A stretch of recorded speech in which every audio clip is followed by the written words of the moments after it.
Tonight we are walking beneath an ancient sky where the first stars of evening shine above the mountains of Greece and where stories older than memory still seem to drift upon the sea wind. Before we begin, if you enjoy these long journeys into mythology, you might like the video and subscribe. And if you feel comfortable, share your location and local time in the comments.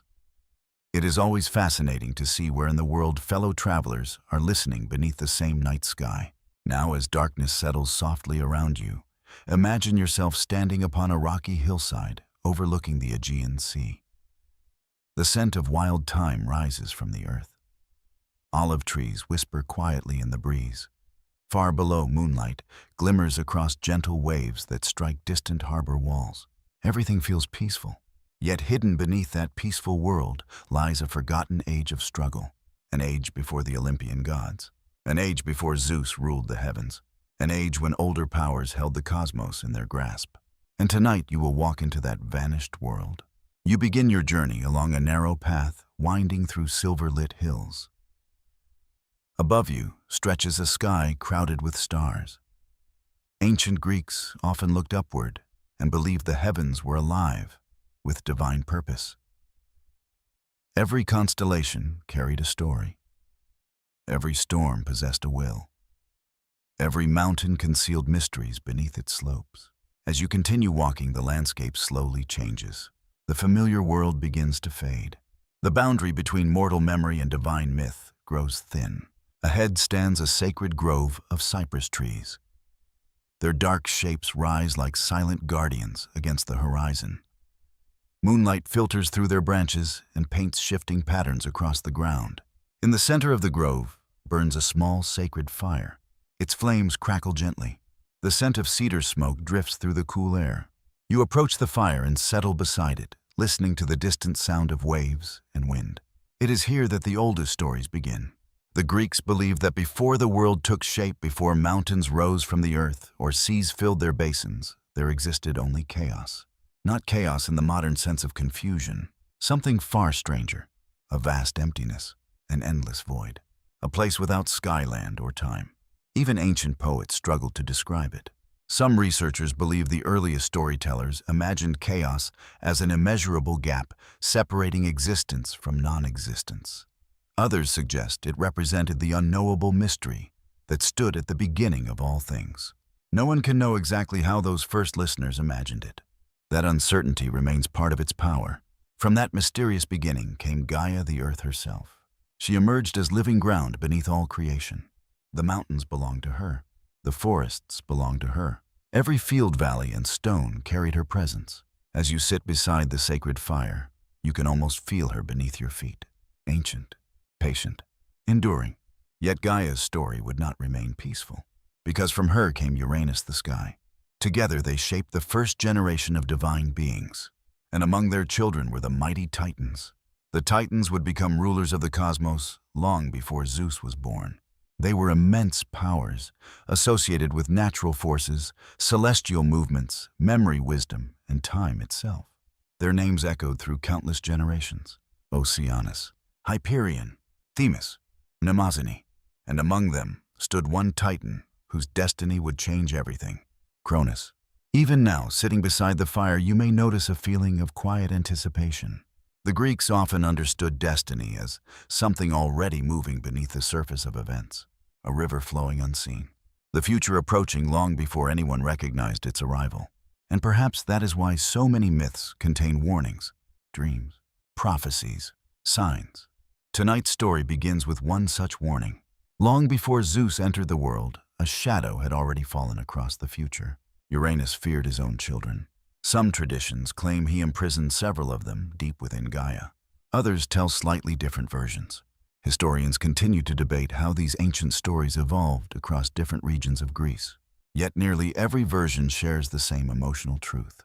Fear entered the family of the gods, and fear rarely remains still. As the fire crackles softly before you, sparks rise toward the stars. You watch them disappear into darkness. Perhaps the ancient Greeks saw something meaningful in moments like this. A reminder that even the brightest flame can vanish. A reminder that power never feels entirely secure. For Uranus, fear grew stronger with every passing age. And eventually, Gaia could no longer tolerate the suffering of her children.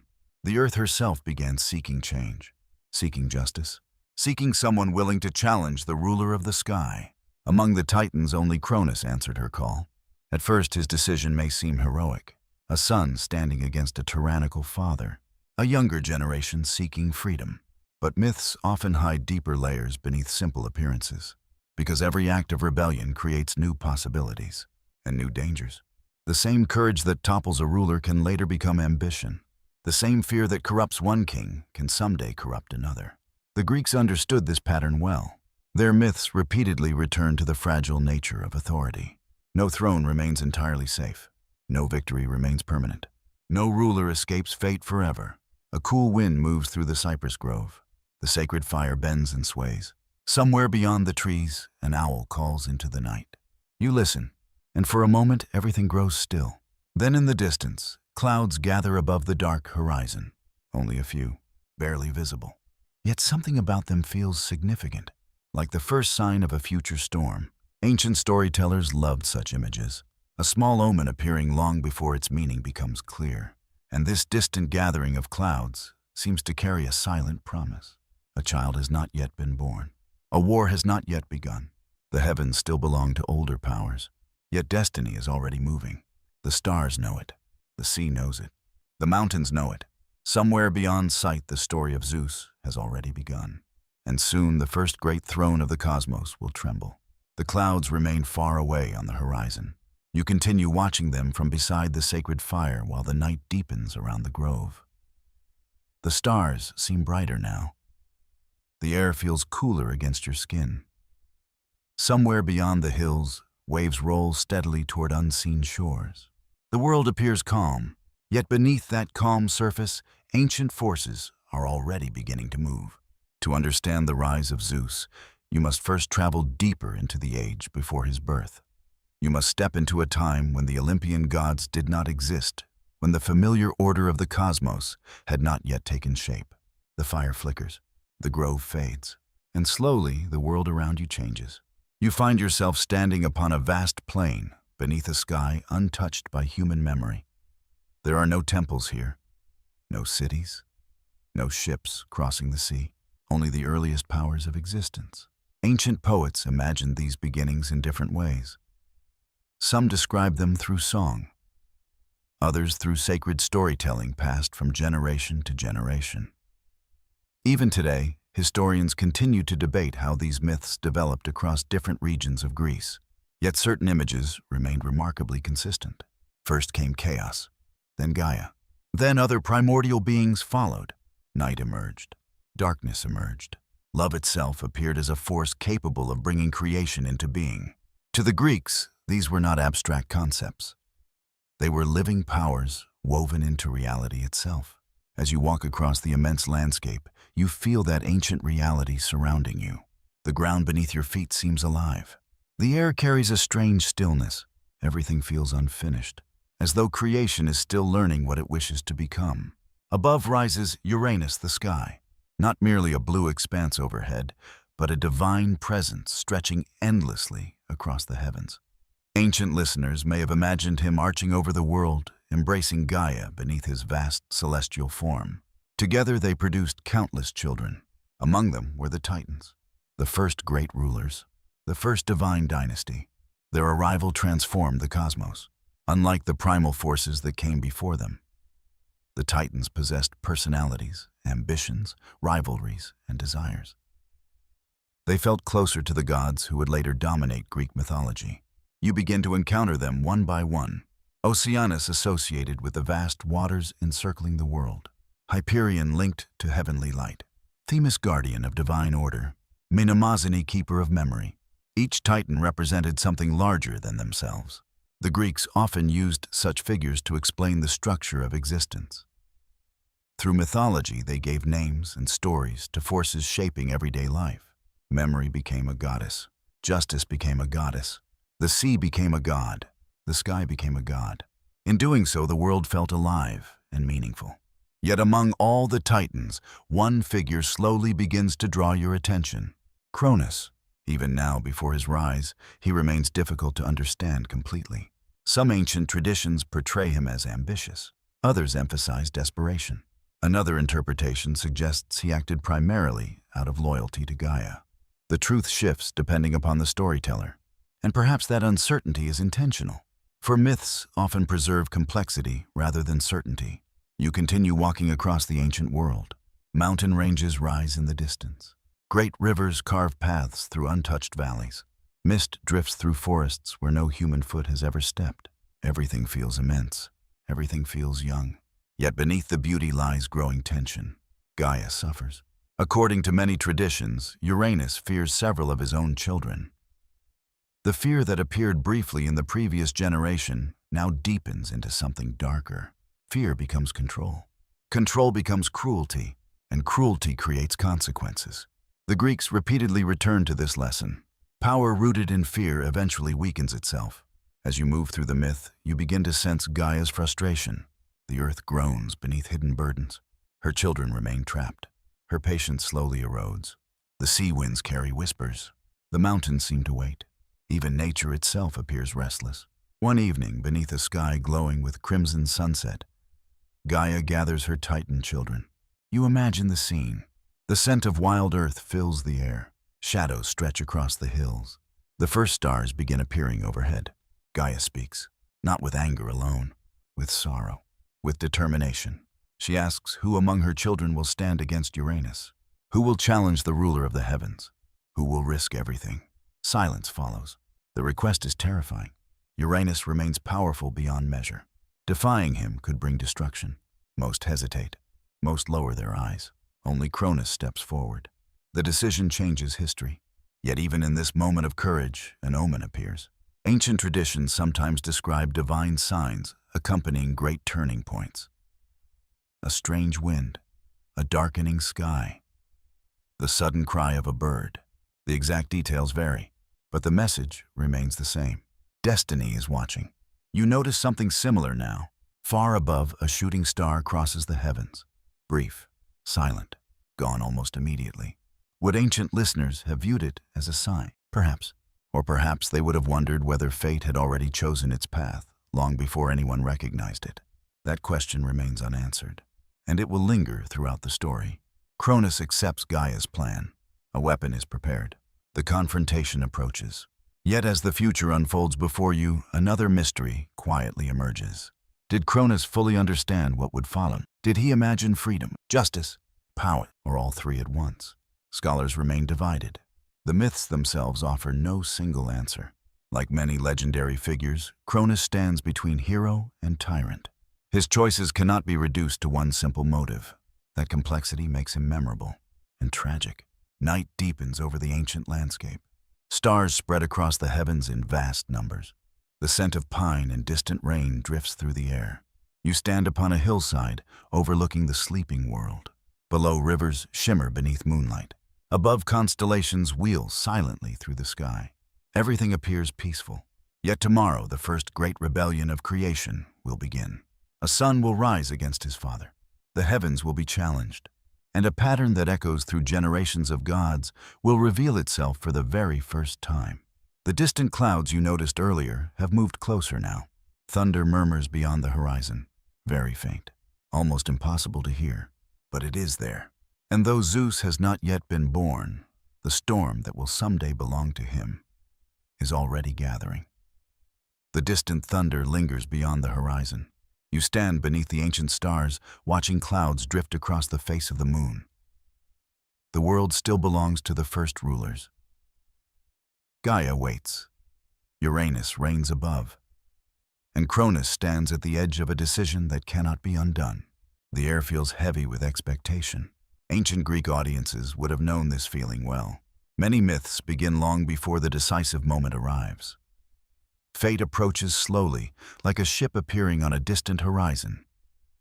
You see only a shadow at first, then a shape, then eventually its full meaning.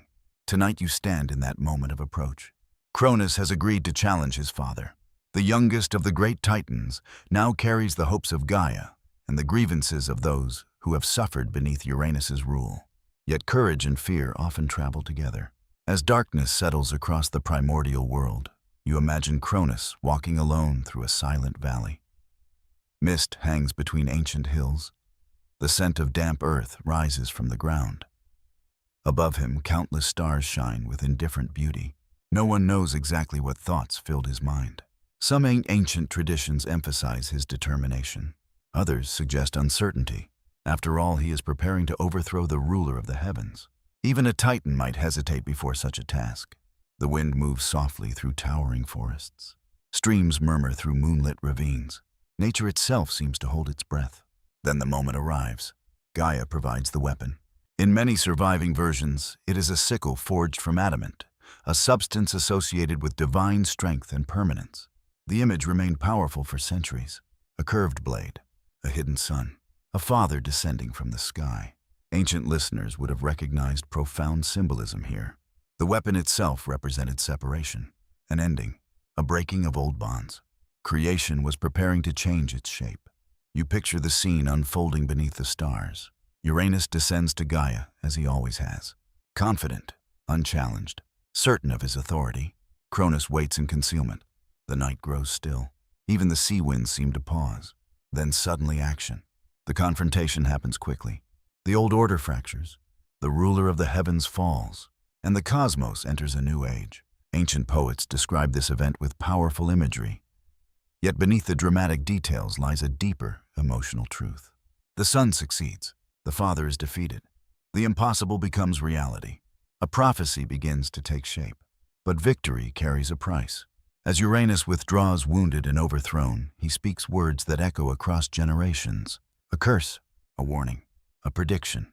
The exact wording differs among traditions, yet the message remains remarkably consistent. Cronus too will one day be overthrown by his own child. The pattern will repeat. The fear will return. Destiny has not ended. It has merely changed direction. You stand beneath the stars as those words seem to travel through the night itself. The breeze grows colder. Clouds drift across the moon. Far away, waves crash against rocky shores. Ancient Greeks placed enormous importance upon such warnings. Prophecies were rarely simple predictions. They revealed hidden truths about character. Uranus's warning does more than describe the future. It exposes a weakness already forming within Cronus. Fear. The same fear that corrupted the father may someday corrupt the son. Yet in this moment, triumph overwhelms caution. Cronus rises as ruler of the cosmos. The Titans celebrate. The heavens belong to a new king. Across the world, change unfolds. The rivers continue flowing. The mountains remain standing. The stars maintain their endless journeys overhead. Yet something fundamental has shifted. A different hand now guides creation.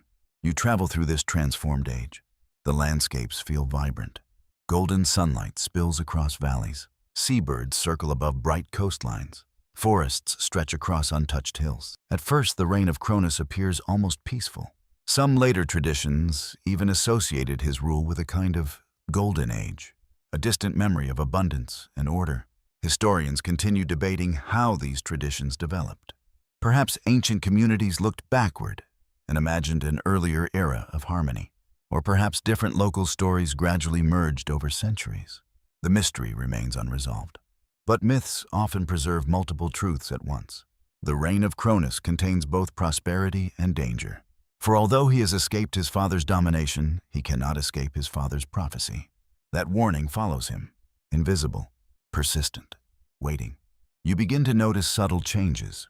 Cronus grows more watchful, more cautious, more concerned with preserving his authority. At first, these changes seem small, a passing worry, a fleeting suspicion. Yet fear rarely remains small for long. The Greeks understood this deeply. Many of their myths explore the ways power transforms those who possess it. The stronger a ruler becomes, the more there is to lose. And the more there is to lose, the more fear begins to whisper. Years pass. The cosmos remains under Titan rule. Sacred rivers flow beneath moonlight. Mountain winds sweep across endless peaks. The stars wheel silently overhead. Then Cronus meets Rhea. She is one of the Titans, wise, dignified, associated with fertility, motherhood, and the rhythms of life. Together they become king and queen of the cosmos. At first their union appears blessed. The world seems stable. The future appears secure. Yet the old prophecy survives, like an ember buried beneath ashes, waiting. You walk through palace halls carved from shining stone. Torchlight dances upon polished surfaces. The scent of incense drifts through vast chambers. Servants move quietly through the shadows. The king sits upon his throne, the queen beside him. Everything appears magnificent, but appearances often conceal deeper realities. One evening, beneath a sky streaked with crimson clouds, Cronus receives a troubling sign. Different traditions describe different omens. A dream, a voice, a vision. The details vary. The meaning does not. The prophecy remains alive. A child will come, and that child will bring his downfall. Cronus awakens troubled. The warning cannot be forgotten. Perhaps he remembers Uranus. Perhaps he remembers the moment of rebellion. Perhaps he finally understands the fear his father once felt. No one knows. The myths leave room for interpretation. Yet from this point onward, his path becomes increasingly clear. The ruler who once overthrew tyranny begins drifting toward it himself. The transformation is gradual, almost invisible, and therefore all the more tragic. The moon rises higher above the ancient world. Silver light spreads across mountains and seas. Far below, waves continue their endless conversation with the shore. You listen to them for a moment. Steady, ancient, patient. And somewhere within the palace of the Titans, Rhea carries the first child of Cronus. Joy should fill the halls. Celebration should follow. Instead, a shadow has entered the future. The prophecy has found its target. The curse has found its path. And the fear that once haunted Uranus now settles quietly beside the throne of Cronus. Soon children will be born. Soon impossible choices will be made. And the fate of Zeus will begin long before his first breath. The moon hangs high above the world of the Titans. Silver light washes across mountain ridges and distant seas. Gentle winds move through forests untouched by mortal hands. Rivers flow beneath starlit skies. Everything appears serene. Yet within the halls of Cronus, fear has begun to grow. Not loudly, not suddenly, like roots spreading beneath the earth. Invisible at first, but impossible to stop once established. You walk through the vast palace of the Titan king. The floors are smooth stone. Tall columns disappear into shadow overhead. Sacred fires burn quietly in bronze vessels, filling the air with the scent of cedar and resin. The palace should be celebrating. Rhea is preparing to give birth. A child is coming into the world. Among the Greeks, birth carried profound meaning. Every new life represented possibility, continuity, and divine mystery. Families offered prayers. Sacred rituals sought protection from unseen forces. Yet no joy fills these halls. Only tension, only waiting. Cronus sits upon his throne watching the flames. The prophecy remains with him. A child will overthrow you. The words refuse to fade. Perhaps he hears them in the wind. Perhaps he remembers them each night before sleep. Or perhaps fear itself has become his closest companion. Ancient storytellers understood that prophecies possess power even before they come true. Sometimes people destroy themselves trying to avoid them. That idea appears again and again throughout Greek mythology. And now it begins shaping the fate of Cronus. The night of the birth arrives. Outside clouds drift across the stars. The scent of rain hangs in the cool air. Within the palace, servants move silently through torch-lit corridors. Then a cry echoes through the halls. A child has been born. Hestia, the first daughter, the first child of Cronus and Rhea.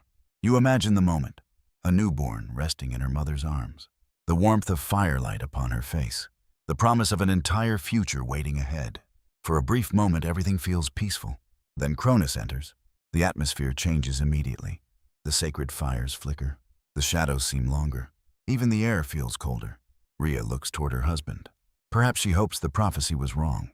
Perhaps she hopes fatherhood will overcome fear. No one can know. The myths do not tell us exactly what passed through her mind. Yet they tell us what happened next. Cronus takes the child and swallows her. The act is shocking. Even now, thousands of years later, ancient audiences likely felt the same mixture of horror and sorrow. But myths often use impossible images to explore human emotions. Cronus is not driven by hunger. He is driven by terror, the fear of losing power, the fear of fate, the fear of becoming his father. And in trying to escape destiny, he begins repeating it. The palace falls silent. Rhea is left alone. The child is gone. Yet death has not occurred. The gods are immortal. Hestia remains alive, within Cronus trapped in darkness. The distinction matters. This is not destruction. It is imprisonment, a denial of life, a refusal to allow the future to arrive. Outside, rain begins falling softly upon the world. You hear droplets striking stone terraces. You smell wet earth carried by the wind. And somewhere in the distance, thunder murmurs beyond the mountains. A small omen, barely noticeable, yet present. The storm continues drawing closer. Years pass. Rhea bears another child, Demeter. Again hope briefly appears. Again fear triumphs. Cronus swallows her. Then comes Hera. The same fate awaits her. The pattern repeats. One child after another disappears into darkness. The palace grows quieter. The celebrations vanish. The joy of birth becomes overshadowed by dread. You begin to understand Rhea's suffering. Ancient myths often focus upon kings and heroes. Yet here, the emotional center belongs to a mother. She watches each child vanish, powerless to stop it, unable to protect those she loves. The Greeks understood grief deeply. Their stories rarely hide from sorrow. Instead, they explore how individuals endure it, how they continue moving forward despite overwhelming loss. Rhea continues. She survives. But something changes within her. A quiet determination begins to form. Not yet rebellion, not yet action, only resolve. A seed waiting beneath the soil. Another child is born. Hades, the future lord of the underworld. Cronus swallows him.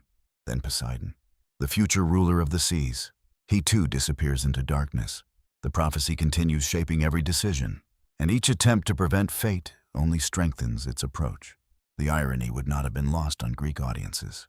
They often viewed destiny as unavoidable, not because it forced people to act, but because their own choices guided them toward it. Cronus chooses fear, again and again, and those choices slowly build the path to his downfall. One evening, long after Poseidon's birth, Rhea walks alone through a sacred grove. Moonlight filters through cypress branches. Cool air drifts across the hills. The scent of wild herbs rises from the ground. You walk beside her in imagination. She seems calm from a distance. Yet beneath that calm lies exhaustion, heartbreak, anger. The stars shine above. The same stars that witnessed the fall of Uranus. The same stars that watched the first prophecy spoken. Perhaps Rhea looks toward them. Perhaps she wonders whether destiny can ever be changed. The myths leave the question unanswered, and that uncertainty gives the moment power. As she moves through the grove, another sign appears. A dream, or perhaps a vision. Ancient traditions differ. Some storytellers describe divine guidance. Others suggest messages carried by Gaia herself. The details vary, yet the meaning remains consistent. One more child will come, and that child must be saved. The future has not been erased. It has only been delayed. Rhea awakens before dawn. The dream remains vivid. The scent of morning rain lingers in the air. Birds begin singing among the trees. Golden light touches distant mountain peaks. For the first time in many years, hope returns. Not certainty, not victory, only hope. But hope can be powerful, especially when paired with courage. You notice something else as the sun rises. The storm clouds that have appeared throughout the story remain present. They are closer now, darker, larger. The thunder comes more often. The world itself seems aware that something important approaches. Far away beyond mountains and seas, destiny is preparing its next move. A sixth child is coming. A child hidden within prophecy. A child who will one day command the sky. And while Cronus believes he has imprisoned the future inside himself, the future is already searching for a way to escape. Dawn spreads slowly across the world. Golden light touches mountain peaks. Shadows retreat from valleys. The sea reflects the colors of the waking sky, while cool winds carry the scent of salt and wild herbs across the land. Yet beneath the beauty of morning destiny is moving. Rhea knows it. Gaia knows it. And somewhere beyond sight, the future king of the gods waits to enter the world. You walk beside Rhea as she leaves the palace of Cronus. She travels quietly, carefully. The halls of the Titans remain behind her. The vast throne room fades into memory. No celebration follows her departure. No procession accompanies her journey. Only silence, only secrecy. The Greeks often associated important transformations with hidden places. Sacred caves, remote islands, and secluded groves frequently appeared in their myths. Such locations existed between worlds where ordinary rules seemed less certain and divine possibilities could emerge. Rhea now seeks one of those places, a refuge, a sanctuary, a hiding place beyond the reach of fear. The road leads southward across rugged landscapes. Hills rise and fall beneath the sun. Rivers sparkle among clusters of trees. Shepherd paths wind through rocky valleys. You continue the journey with her. Days pass, nights pass, stars wheel overhead, and at last, the great island of Crete appears beyond the sea. Ancient Greeks regarded Crete as a land filled with old mysteries. Even centuries later, stories connected the island to sacred kings, divine births, and forgotten wonders. Modern archaeology has revealed remarkable Bronze Age palaces there, suggesting that memories of ancient civilizations may have helped shape later myths. Yet for now, you know Crete only as a distant island emerging from morning mist. Its mountains rise sharply from the sea.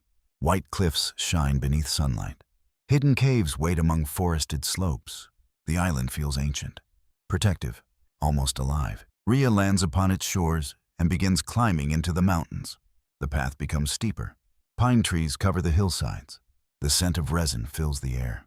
Bird song echoes through the valleys.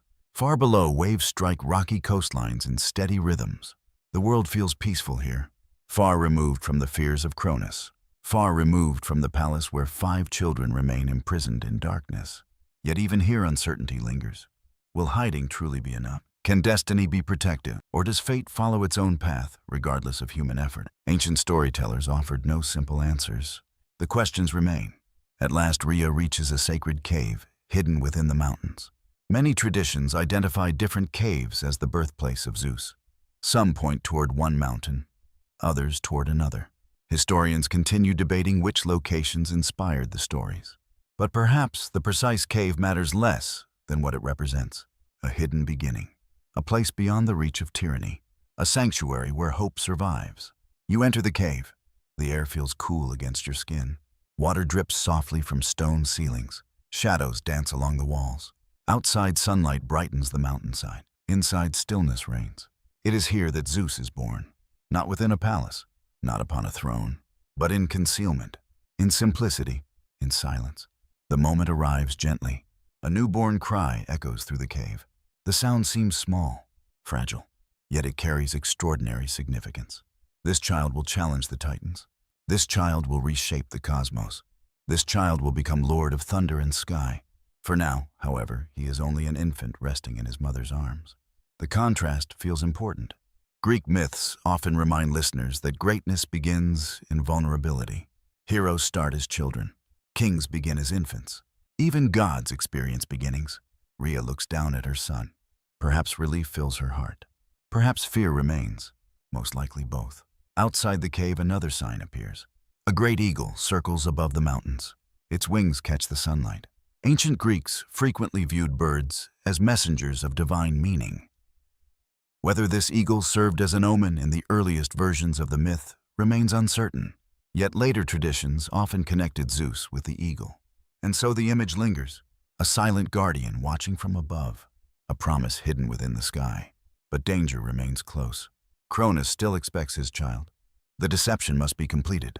Rhea cannot simply hide the infant and hope for the best. A plan is needed. She wraps a stone in swaddling cloth. Carefully, patiently. The bundle resembles a newborn child. The solution feels surprisingly simple. Yet many myths celebrate cleverness rather than force. The Greeks admired intelligence, wisdom, strategic thinking. Again and again, cunning succeeds where strength alone cannot. The disguised stone becomes the first victory against fear. Rhea returns to Cronus. The journey feels tense. Every mile carries risk. Every step could reveal the truth. You imagine her crossing mountains and seas while carrying both hope and uncertainty. The palace eventually appears once more. Its towers rise against the horizon. Sacred fires burn beyond the gates. The ruler of the Titans waits. Cronus receives the bundle. His fear has become habit now. The prophecy governs every choice, every reaction, every moment. Without hesitation, he swallows the wrapped stone. The deception succeeds. Zeus remains hidden. For the first time, destiny has slipped beyond Cronus's grasp. The irony is profound. The king who sought total control cannot recognize the future when it stands before him. Ancient audiences likely appreciated the lesson. Fear narrows perception. The more desperately one tries to dominate events, the less clearly one sees them. Meanwhile, far away in Crete, Zeus survives. His secret childhood begins. Various traditions tell different stories about those who protect him. Some speak of nymphs caring for the infant. Others describe sacred guardians. Many tell of the goat Amalthea providing nourishment. Still others mention warriors called the Curetes who clashed their shields together whenever Zeus cried. The noise concealed his voice from Cronus. Historians remain uncertain how these traditions developed. Perhaps local cults contributed their own stories. Perhaps generations of storytellers added new details over time. The mystery remains part of the myth's charm. You picture the scene: mountain forests swaying in the wind, sunlight filtering through pine branches, the distant scent of wildflowers, a hidden cave overlooking the sea. And within that cave, a child, sleeping peacefully. The world knows nothing. The Titans continue ruling. Cronus remains secure upon his throne. Yet the future has already arrived. The prophecy lives. The curse moves forward. And somewhere beyond the mountains of Crete, storm clouds gather once more above the horizon. Not threatening. Not yet. Only waiting. Like the child himself. Waiting for the day when silence will become thunder. The storm clouds remain distant. They drift far beyond the sea where sky and water meet in a silver line beneath the sun. The world still belongs to the Titans. Cronus still sits upon his throne. The prophecy remains hidden from almost everyone. Yet on the island of Crete, something extraordinary is growing. You climb once more into the mountains. The path winds through forests fragrant with pine and cypress. Morning dew glitters upon grasses and wildflowers. Bees drift lazily among blossoms. Far below, waves sparkle beneath sunlight. The island feels peaceful, protected, as though the land itself has chosen to shelter a secret. High among the slopes stands the cave, where Zeus spends his earliest years. The entrance remains concealed behind rocky outcrops and ancient trees. Cool air flows from the darkness within. Nearby springs provide clear water. Birds nest among the cliffs. Everything needed for life exists here. Everything needed for survival. You enter the cave once again. The familiar scent of stone and fresh water greets you. Sunlight reaches only part way inside, leaving much of the chamber wrapped in soft shadow.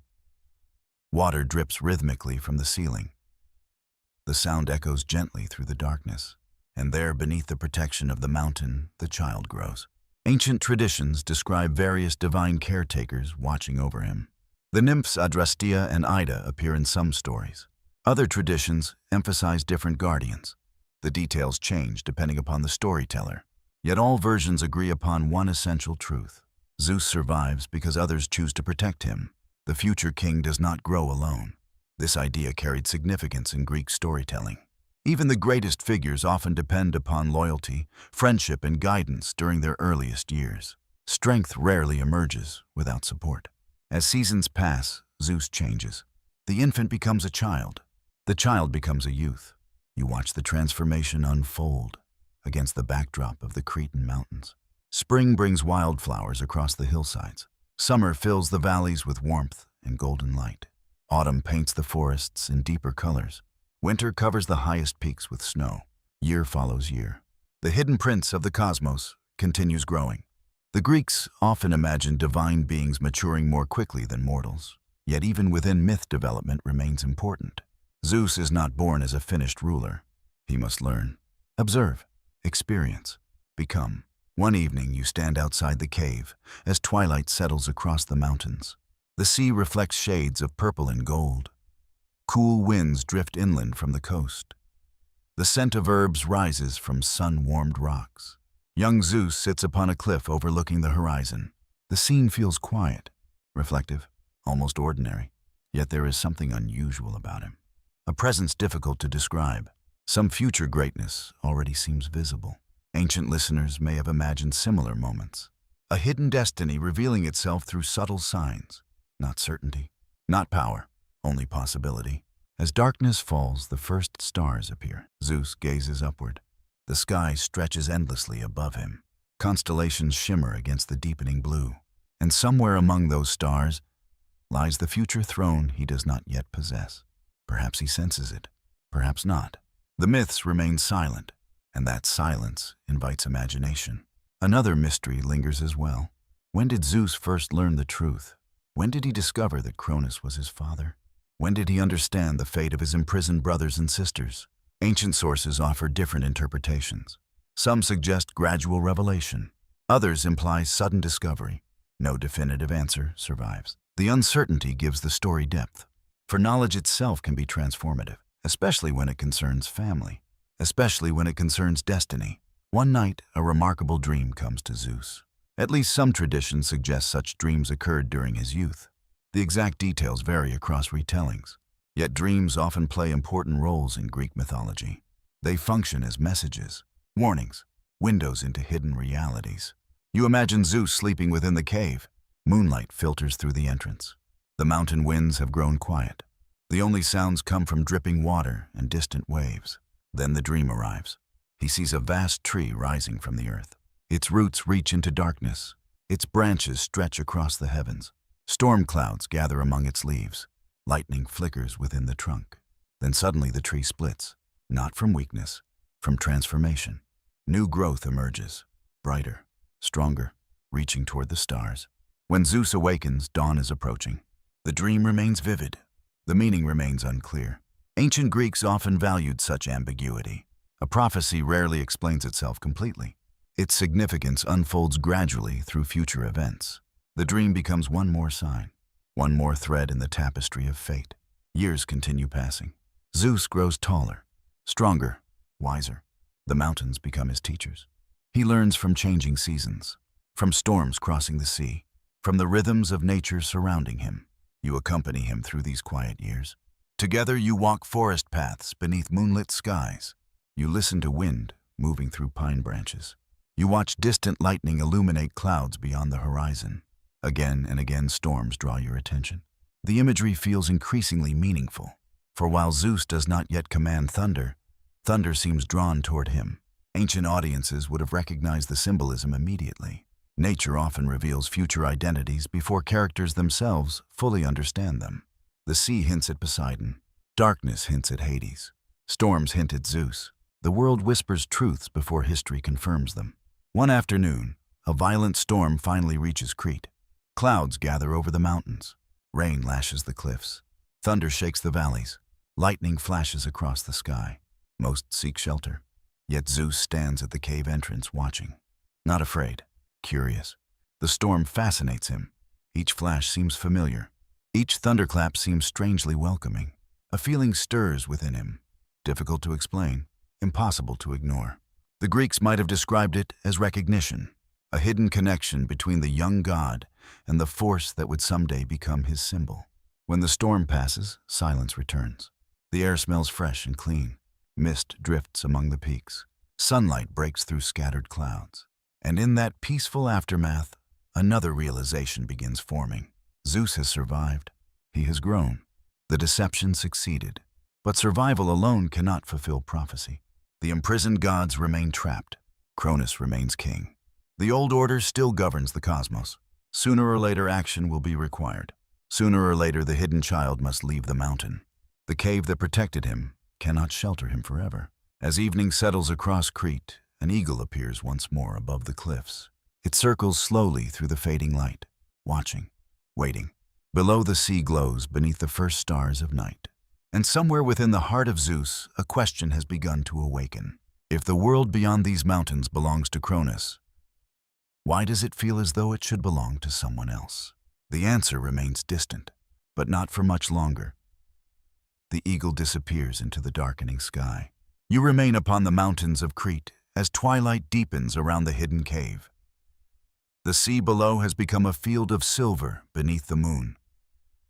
Gentle winds sweep across the cliffs, carrying the scent of salt and distant rain. Zeus is no longer a child. The years of concealment have shaped him into a young god. Strong, observant, patient. Yet patience alone cannot change the world. The prophecy still waits. Cronus still rules. And the brothers and sisters Zeus has never truly known remain imprisoned within their father. The question that first stirred after the storm now grows stronger.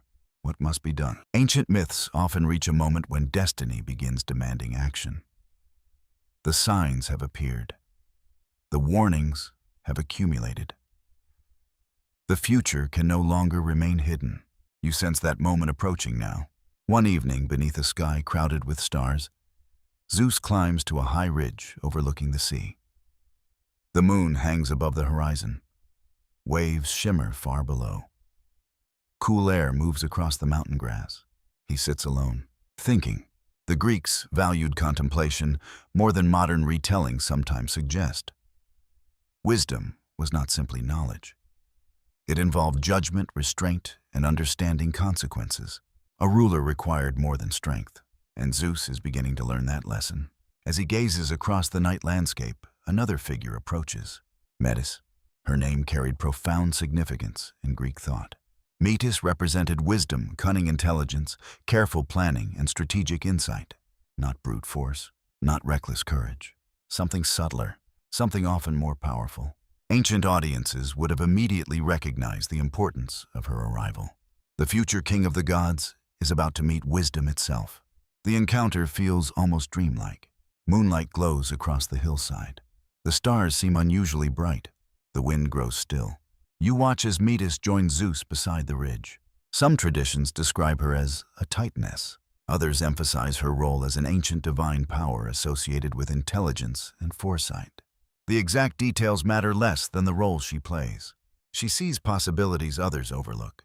She understands that victory requires more than desire. The conversation that follows changes the future. You cannot hear every word. The myths preserve only fragments, yet their meaning survives. Zeus learns the truth about the prophecy. He learns the fate of his brothers and sisters. He learns how fear has corrupted Cronus. Most importantly, he learns something about power itself. The Titans appear invincible, but appearances can deceive. Metis explains what many rulers forget. Every kingdom contains weaknesses. Every fortress possesses hidden entrances. Every tyrant carries unseen fears. The insight feels simple, yet it transforms everything. For the first time, Zeus begins seeing a path forward. Not an easy path, not a certain path, but a path. The stars wheel overhead as the discussion continues. Somewhere below, waves strike the rocky shore. The scent of pine drifts through the darkness. You notice that Zeus listens carefully. This matters. Many heroes in mythology rush toward action. Zeus pauses. He learns. He considers. His future greatness will emerge not only from strength, but from his willingness to seek guidance. Ancient Greeks admired such qualities. Leadership required wisdom. Wisdom required humility, at least at the beginning. As the night deepens, Metis shares another warning. The prophecy surrounding Cronus has already proven powerful. Yet prophecies rarely operate alone. Choices still matter. Actions still matter. Destiny may point toward an outcome, but individuals determine how they reach it. The idea echoes throughout Greek mythology.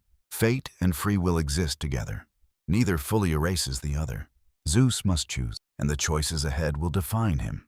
The following weeks pass quietly, yet beneath the surface preparation begins. You travel with Zeus across the mountains of Crete. You visit sacred springs hidden among forests. You stand beside cliffs overlooking endless sea horizons. The natural world seems alive with signs. Birds circle overhead. Strange winds appear without warning. Storm clouds gather and disperse. The Greeks often viewed such phenomena as messages. Not always clear messages. Not always direct, but meaningful nonetheless. One morning, Zeus discovers an unusual sight near a mountain spring. A serpent has shed its skin. The empty skin lies upon a sunlit rock. The serpent itself is gone. Only the discarded shell remains. Ancient listeners might have recognized symbolism immediately. Transformation, renewal, the abandonment of an old form. Even today, the image feels powerful. Metis certainly notices. Another omen, another reminder that change approaches. Yet one mystery remains unresolved. How can Cronus be defeated? The king has swallowed 5 gods.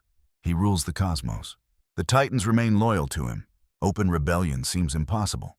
For a time, even Zeus cannot see the solution. The problem lingers, waiting.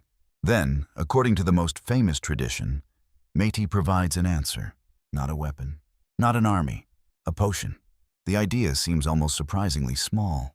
A simple mixture, something easily overlooked. But mythology often delights in reversals. The greatest victories sometimes begin with the smallest acts. Metis prepares the potion carefully. Ancient storytellers describe it as capable of forcing Cronus to release what he has swallowed. The symbolism runs deep.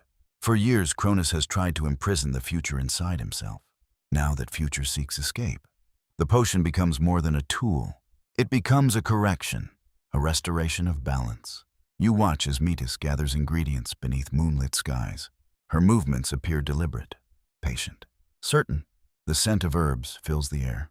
Water from sacred springs reflects starlight. Everything feels ritualistic, meaningful. The preparation itself seems part of destiny, yet uncertainty remains. Will the plan work? Can Cronus be deceived? What happens if the king discovers the truth? The myths offer no guarantees, only possibilities. As the potion nears completion, Zeus experiences another dream. This time he stands beside a great mountain. Storm clouds swirl around its summit. Lightning flashes among the peaks. From deep within the mountain comes the sound of voices. 5 voices, calling, waiting. The dream ends before he reaches them. When he awakens, dawn light fills the cave entrance. The message feels obvious. His siblings remain imprisoned. They are still there, still waiting.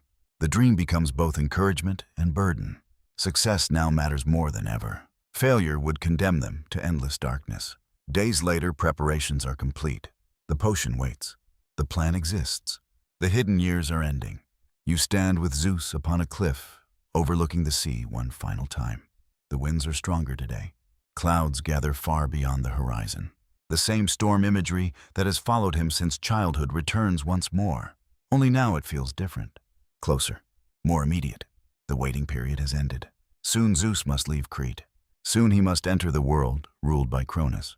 Soon wisdom must test itself against fear. Far below, waves crash against ancient rocks. Above, an eagle circles through the morning sky. And somewhere beyond the sea, a king sits upon a throne, unaware that destiny is already sailing toward him. Morning sunlight spreads across the sea. You stand upon the cliffs of Crete beside Zeus as waves break against the rocks far below. The island that sheltered him for so many years glows beneath the golden light. Pine forests cover the hillsides. White clouds drift lazily across the sky. Everything feels familiar. Everything feels safe. Yet safety is about to end. The time for hiding has passed. The prophecy is moving forward once again. Zeus gazes toward the horizon where sea and sky meet in a bright silver line. Somewhere beyond that distant boundary lies the realm of Cronus. Somewhere beyond those waters sits the ruler who swallowed his own children. The future king must now walk willingly into danger. Ancient Greek audiences often admired this kind of courage. Not reckless bravery, not blind confidence, but the willingness to face uncertainty despite fear. Zeus knows the risks. The plan could fail. Cronus could discover the deception. The Titans could destroy him before the rebellion even begins. Yet he prepares to go. The winds strengthen as the day progresses. The scent of salt fills the air. Gulls circle above the cliffs. Far below, sunlight dances across endless waves. You descend with Zeus toward the shore. The journey feels significant. Each step carries him farther from childhood and closer to destiny. The hidden years among caves and mountains are ending. A different chapter is beginning. Before his departure, Metis offers one final warning. They stand together beside the water as evening approaches. The sea glows beneath shades of gold and crimson. The first stars begin appearing overhead. Metis speaks softly. Wisdom rarely shouts. She reminds Zeus that force alone cannot defeat Cronus. Patience remains essential. The potion must reach the king. The deception must succeed. Only then can greater events unfold. Ancient listeners would have understood the lesson immediately. Victory often depends upon preparation. A storm gathers long before thunder arrives. Zeus listens carefully. The years have taught him restraint. For now, that quality will serve him well. Yet another question lingers. Will he recognize his siblings if they are freed? Will they trust him? The myths offer little certainty. After all, they have never truly known one another. Family exists, but relationships must still be built. The uncertainty adds weight to the coming confrontation. Night falls. The sea darkens beneath the moon. A small vessel waits near the shore. You board with Zeus and begin crossing the water. The voyage unfolds beneath a sky filled with stars. Cool winds move across the waves. The scent of salt and seaweed drifts through the air. The rhythmic sound of water against wood creates a soothing pattern. Hours pass, perhaps days. The myths do not linger on every detail, yet you imagine the journey clearly. The vast sea around you, the endless sky above, the feeling of moving towards something irreversible. Ancient Greeks spent much of their lives connected to the sea. Islands, harbors, and shipping routes linked communities across the Aegean world. For them, voyages often symbolized transformation. You leave one life behind. You arrive in another. Zeus now experiences that transition himself. Eventually, the shores of the Titan realm appear. Mountains rise beyond the coastline. Forests cover distant hills. Rivers glimmer beneath the sunlight. The landscape feels beautiful, yet tension hides beneath the beauty. Cronus still rules here. Fear still rules here. You travel inland. The great palace eventually comes into view. Its towering walls shine beneath the sun. Massive columns support vast halls. Sacred fires burn within courtyards. The architecture seems eternal, unshakable, at least from a distance. Ancient myths often use such imagery intentionally. Power appears permanent right before it begins to collapse. The irony creates quiet tension. As Zeus approaches, another omen appears. Dark clouds gather briefly above the palace. A single roll of thunder echoes across the hills. Then the clouds disperse. The moment passes quickly. Most would ignore it. Yet you remember the storms of Crete. You remember the dreams. You remember the eagle circling overhead. The signs continue accumulating. The sky itself seems aware of what approaches. Zeus enters the palace disguised. Different traditions describe this period in different ways. Some suggest he became a servant. Others imply a trusted attendant. The details vary. Historians continue debating how various local traditions merged into the surviving myths. What remains consistent is the central idea. Zeus gains access to Cronus through patience rather than force. The contrast matters. Cronus seized power through direct rebellion. Zeus begins reclaiming power through strategy. The palace halls feel familiar and unfamiliar at once. Torchlight flickers against polished stone. The scent of incense drifts through vast chambers. Servants move quietly between columns. Everything appears orderly, yet beneath the surface lies anxiety. Even after all these years, Cronus has not escaped fear. You observe him carefully. The king appears powerful. His authority remains unquestioned. Yet something about him seems restless, watchful. The prophecy never truly left him. Perhaps that is the cruelest aspect of fear. It promises security, yet never delivers peace. One evening, while sacred fires burn low within the hall, Zeus finally stands near the throne. The moment feels almost unreal. Father and son occupy the same room. Neither relationship nor history has been acknowledged. The ruler sits above. The hidden heir waits below. The future and the present face one another. Neither can yet see the full shape of destiny. Days pass, then weeks. Zeus gains trust. Patience becomes his greatest weapon. Ancient audiences would have appreciated the discipline involved. The temptation to act immediately must have been immense. Yet wisdom often requires waiting. Metis understood this. Now Zeus proves capable of it as well. At last the opportunity arrives. The potion is ready. The moment has come. Night settles over the palace. Torches cast golden light across marble floors. Outside, winds move through darkened gardens. The scent of olive trees drifts through open courtyards. You can almost hear the distant murmur of waves beyond the land. Zeus approaches with the potion. Every step matters.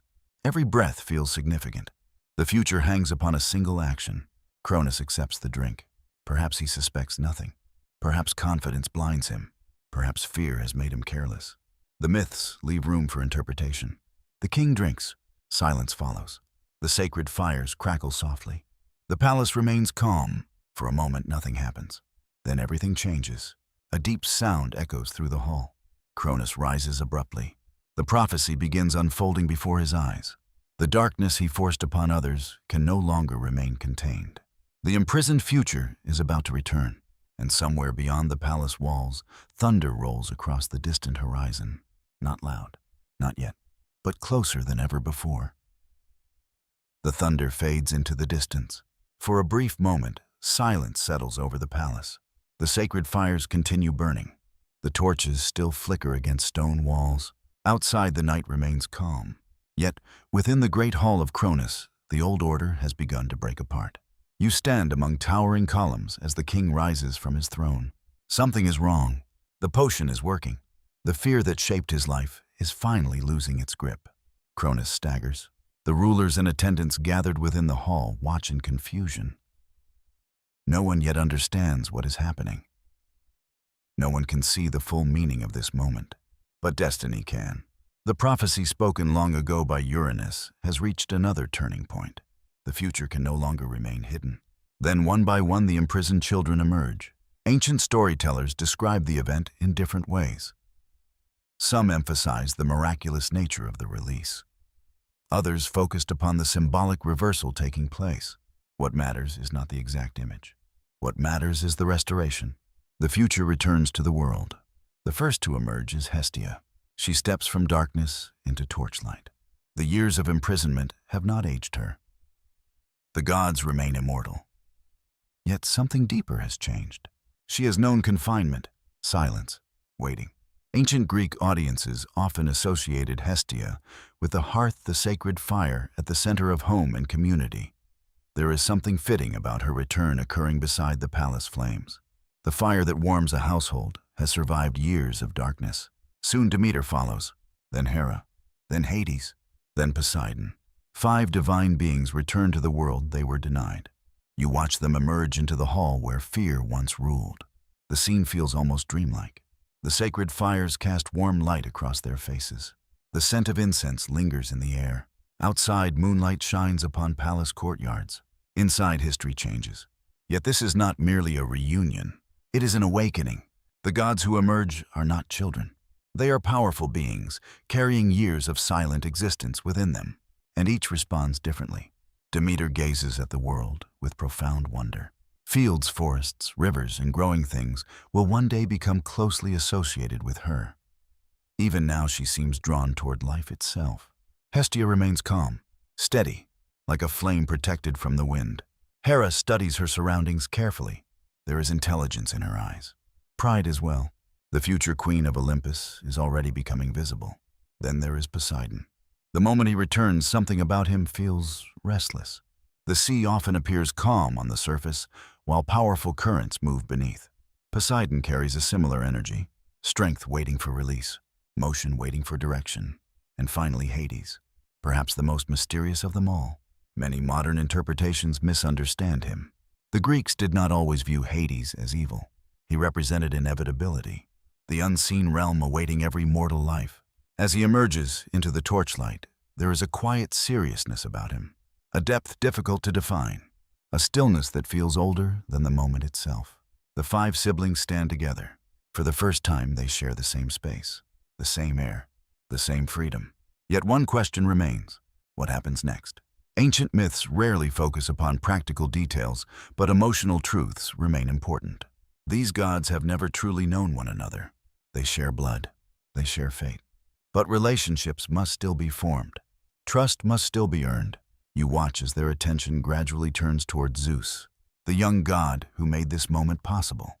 The hidden child, the unknown brother, the one prophecy protected. The atmosphere grows tense, not hostile, uncertain. The future hangs suspended between possibilities. Will they follow him? Will they accept his leadership? Or will rivalry emerge before unity can take shape? The answer is not immediately clear. And that uncertainty gives the story life. For myths are strongest when characters feel real. Real families carry affection and tension, gratitude and suspicion, hope and fear. The Olympian family will prove no different. Outside, a wind begins moving through the palace gardens. Olive branches sway beneath moonlight. Clouds drift across the stars. Another omen appears. An eagle lands upon a high rooftop overlooking the hall, silent, watchful. Its presence feels meaningful. The Greeks often interpreted such moments as signs from the divine order underlying reality. Whether the eagle truly represents destiny or merely coincidence remains uncertain. But the image lingers. The future king has been acknowledged. Meanwhile, Cronus recovers enough to understand what has happened. The realization strikes him with terrible clarity. The prophecy lives. The child survived. The years of fear achieved nothing. Ancient audiences would have recognized the tragedy immediately. Everything he did to prevent fate helped bring it about. The irony is almost unbearable. Fear created the very conditions that now threaten him. Yet Cronus is still king. His power remains immense. The Titans still rule the cosmos. The release of the imprisoned gods is not the end of the conflict. It is only the beginning. Zeus understands this. The others understand it as well. Freedom does not guarantee victory. A greater struggle lies ahead. You leave the palace with the newly freed gods. Night stretches across the land. The stars seem brighter than before. The air smells of earth, cooled by darkness. Far away, waves crash against rocky shores. For the first time, the siblings travel together. The journey feels quiet, reflective, almost sacred. No grand speeches fill the night. No immediate celebration occurs. There is too much to consider, too much to understand. As they move across the landscape, each god begins contemplating the future. Demeter thinks of life. Poseidon thinks of strength. Hades thinks of order. Hera thinks of power and dignity. Hestia thinks of peace. And Zeus thinks of war. Not because he desires it, because he sees no alternative. The Titans will not surrender willingly. Cronus will not abandon his throne. The old order must be challenged. The realization settles heavily upon him. The Greeks often admired reluctant leaders more than eager conquerors. The burden of responsibility mattered. The weight of difficult choices mattered. Zeus begins carrying that burden now. Near dawn, the group reaches a high mountain ridge. The first light of morning touches the horizon. Below, valleys remain wrapped in mist. Above, the sky slowly brightens. The sight feels beautiful, hopeful. Yet another mystery remains unresolved. Can 6 gods truly challenge the Titan? The question hangs in the air like morning fog. No answer arrives. Only silence, only possibility. And as the sun rises, illuminating mountains, forests, and distant seas, the siblings look toward the towering heights of Olympus. A mountain waiting for rulers. A mountain waiting for history. A mountain waiting for gods bold enough to challenge the cosmos itself. Morning mist drifts across the slopes of Olympus. You climb beside Zeus and his siblings as dawn spreads slowly over the land. Golden light touches distant mountains. Valleys below remain wrapped in pale clouds. Rivers gleam like silver threads winding through the countryside. The world feels suspended between ages. Behind you lies the reign of the Titans. Ahead waits a future not yet written. Olympus rises above everything. Its peaks vanish into shifting veils of cloud. Eagles circle high overhead. Pine forests cover its lower slopes, while rocky cliffs guard the heights. To later generations of Greeks, Olympus would become the sacred home of the gods, a place beyond ordinary reach, a realm where divine decisions shape the fate of the world. Yet as you approach now, it remains only a mountain, beautiful, ancient, waiting.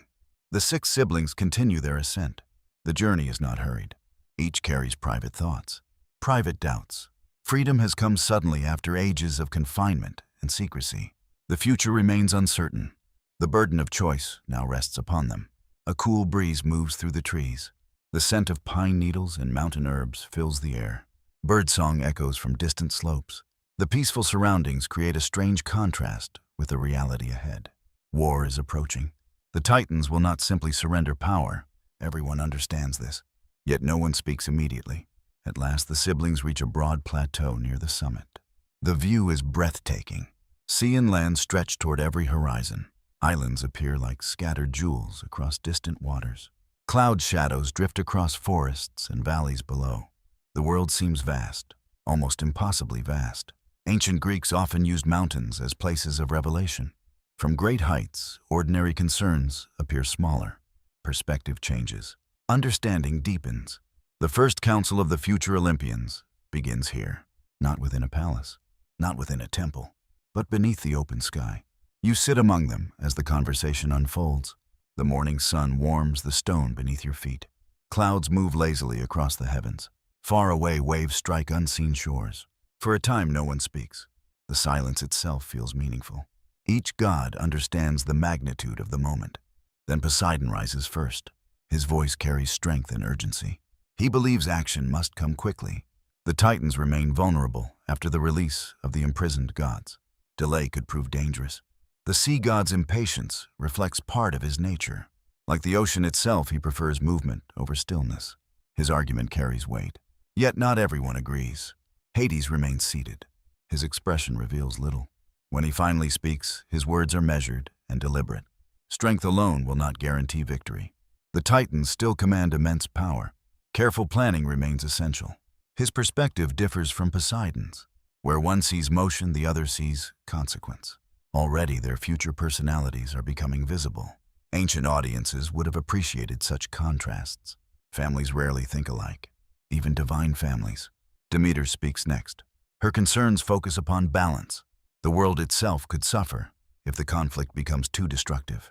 Fields, rivers, forests, and living creatures may pay the price for divine ambition.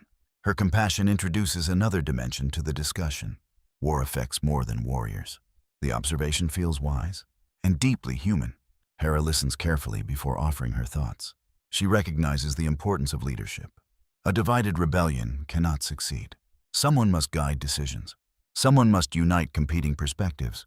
Though she does not say it directly, her gaze repeatedly returns to Zeus. The implication is clear. The future requires a leader. The mountain winds grow stronger. Clouds drift across the sun briefly, covering the plateau in shadow. Then another sign appears. An eagle emerges from the mist. The great bird circles above the gathering. Once, twice, 3 times. Then it disappears into the clouds. The moment feels significant. Perhaps it is merely coincidence. Perhaps it is something more. Ancient Greeks often viewed such occurrences as messages from the divine realm.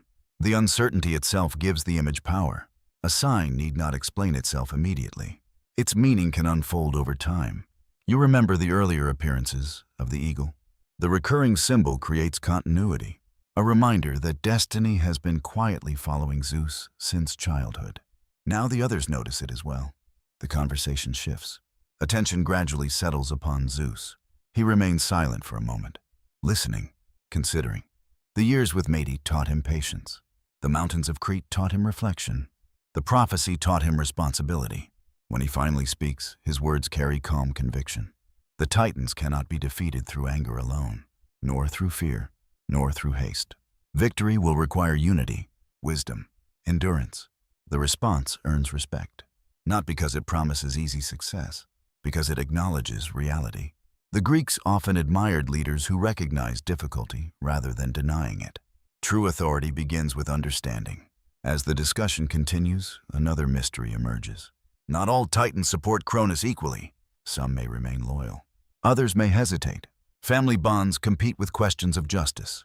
Historians studying Greek mythology often note how these stories reflect real human experiences. Political alliances shift. Relationships grow complicated. Loyalty rarely exists in simple forms. The coming conflict will reflect that complexity. By midday, the council reaches a conclusion. The struggle ahead cannot be avoided. The Titans must be challenged. The old order must be confronted. And Zeus will lead. The decision feels natural, yet it also carries enormous weight. Leadership is not merely an honor. It is a burden. Every future loss, every future victory, every future mistake will rest partly upon his shoulders. The realization stays with him even after the council ends. The siblings disperse across the mountain. Some explore the surrounding slopes.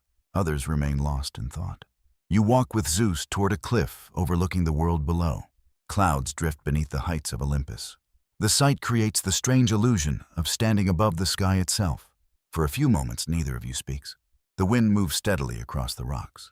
The scent of pine and distant rain fills the air. Far away, thunder murmurs beyond the horizon, very faint, yet unmistakable. The sound reminds you of Crete, of storms, of dreams, of promises not yet fulfilled. Zeus hears it too. His gaze remains fixed upon the distant clouds. The future king now possesses allies, a purpose, a mountain. Yet something important is still missing. The Titans remain overwhelmingly powerful. 6 gods alone cannot win the coming war. The realization lingers like a shadow at the edge of thought. And as evening approaches, painting Olympus in shades of gold and crimson, a new question begins to take shape. Where can Zeus find the strength needed to challenge an entire age? The answer waits far below the world, hidden in darkness, buried deeper than anyone yet realizes. Evening settles across Olympus. The last light of day lingers upon distant peaks, turning stone and cloud into shades of gold and crimson. Cool mountain winds move through the pines. Eagles drift silently beneath the fading sky. Far below, the world continues its ordinary rhythms. Waves strike harbor rocks. Rivers follow ancient paths, Forests sway beneath the breeze, yet above it all, a decision has been made, or is coming. You stand near the summit of Olympus as darkness slowly gathers around the mountain. The council has ended. Zeus has accepted leadership. His brothers and sisters have chosen their side. Now the news must spread, and once it does, nothing will remain unchanged. Ancient Greek audiences would have recognized the significance of this moment. In many myths, there comes a point when private struggles become public. Secrets vanish. Hidden tensions emerge into the open. The story has reached that threshold. Across the world, whispers begin to travel. The imprisoned gods have returned. Zeus lives. The prophecy has not been defeated. The first rumors move through divine circles like wind across dry grass. Some titans dismiss them. Others grow uneasy. Still others remember the warning spoken long ago by Uranus. A father overthrown. A son taking power. The pattern feels disturbingly familiar. You leave Olympus for a time and travel across the lands ruled by the Titans. The world remains magnificent. Mountain ranges stretch toward the horizon. Broad rivers shine beneath moonlight. The sea glitters beneath stars. Yet beneath the beauty lies uncertainty. The old confidence has begun to crack. In a vast palace surrounded by ancient forests, Cronus receives the news. The hall is immense. Torchlight flickers against polished stone. Sacred fires burn within bronze vessels. The scent of cedar smoke fills the air. The atmosphere feels heavy. The king sits upon his throne, listening to reports from loyal messengers. Zeus has escaped. The swallowed children have returned. Olympus gathers strength. Every word confirms what Cronus already fears. The prophecy lives. For a long moment, he says nothing. The hall remains silent. The sacred fires crackle softly. Outside wind moves through darkened trees. You study the face of the Titan king. Age has not weakened him. Power has not abandoned him. Yet fear has left its mark. The Greeks often understood fear as something corrosive, not always visible, but transformative. Over time, it changes how people see the world, how they see others, how they see themselves. Cronus now confronts the consequences of years spent fearing a future that has finally arrived. Yet he is not without supporters. Far from it. The Titans remain the ruling powers of creation. Many stand beside him. Oceanus, though often portrayed as less eager for conflict, remains a figure of immense importance. Hyperion commands respect. Coeus Creus and others possess strength beyond mortal comprehension. The old generation still dominates the cosmos. A rebellion led by 6 younger gods appears almost hopeless, at least on the surface. The irony would not have escaped Greek listeners. Appearances often conceal deeper truths. The most powerful fortress may already contain the seeds of collapse. Cronus summons a great gathering. The Titans answer. You enter the assembly hall with them. The scene feels majestic. Towering columns disappear into shadow overhead. Torchlight dances across polished floors. The scent of incense and burning oil fills the air. Power gathers beneath one roof. Some Titans arrive confident. Others arrive concerned. A few appear reluctant. And therein lies an important detail. Not every Titan views the conflict the same way. Historians examining Greek mythology often point out that these stories rarely divide characters into simple categories of good and evil. The Titans are not monsters, nor are they saints. They are individuals with different loyalties, ambitions, and beliefs. Some support Cronus because he is family, others because they fear change, others because they genuinely believe his rule should continue. The complexity gives the coming conflict emotional depth. One figure draws particular attention, Prometheus. Even before he speaks, you sense something unusual about him. Unlike many around him, Prometheus seems thoughtful, observant, as though he is looking beyond the immediate conflict toward consequences others cannot yet see. Ancient Greeks remembered him as a Titan associated with foresight. The meaning of his name itself suggested awareness of what lies ahead. That reputation gives every silence, every glance, added significance. While the assembly debates, Prometheus watches, listens, reflects, and perhaps wonders. The gathering continues deep into the night. Outside clouds slowly gather above the horizon. The same storm imagery that has followed the story returns once more. A recurring reminder that destiny moves alongside events, not controlling them completely, but accompanying them, a silent presence in the background. Eventually, Cronus rises. The hall falls silent immediately. The king speaks of loyalty, of order, of stability. He warns against rebellion. He warns against uncertainty. He warns against those who would overturn the world. The speech resonates with many listeners. After all, revolutions bring risk. Even just causes create suffering. Ancient audiences understood this deeply. Change carries consequences. The question is whether those consequences are worth accepting. Yet as Cronus speaks, another question quietly emerges. Is he defending the world or defending his throne? The answer remains uncertain, and that uncertainty makes him more tragic. Perhaps he no longer knows the difference. Perhaps fear has blurred the boundary between personal survival and cosmic order. The myths leave room for interpretation. When the gathering finally ends, the Titans disperse into the night. Some leave determined, some troubled, some thoughtful. Prometheus remains behind longer than most, standing alone near a balcony overlooking the stars. The scene feels significant. Moonlight illuminates the palace gardens below. Cool air drifts through the columns. Far away, an owl calls in the darkness. You wonder what thoughts occupy him. The myths offer hints rather than certainty. Yet one thing feels clear. Prometheus sees possibilities others ignore. The future remains unwritten, and he knows it. Before dawn arrives, another omen appears. A strange dream visits several Titans. The details differ depending upon the tradition. Some see a great tree splitting in two. Others see stars falling from the heavens. Others hear distant thunder approaching across a clear sky. The images vary. The meaning remains the same. Change is coming, whether welcomed or feared, whether understood or misunderstood. The age of unquestioned Titan rule is ending. Morning eventually arrives. Sunlight spreads across mountains, rivers, and seas. The world appears peaceful. Yet beneath that peaceful surface, two camps now prepare for war. Olympus gathers hope. The Titans gather strength, and somewhere between them stands Prometheus, watching the future approach like a storm, visible only on the farthest horizon. Morning light spreads gently across the world. Sunbeams touch mountain peaks. Rivers glitter beneath clear skies. Sea winds move through olive groves and pine forests. From a distance, everything appears calm. Yet beneath that calm, two generations of gods prepare for conflict. The Titans gather their strength. The young gods gather their courage. And between them stands Prometheus. You find him walking alone along a rocky coastline, where waves roll steadily toward shore. The air smells of salt and wet stone. White seabirds drift above the water.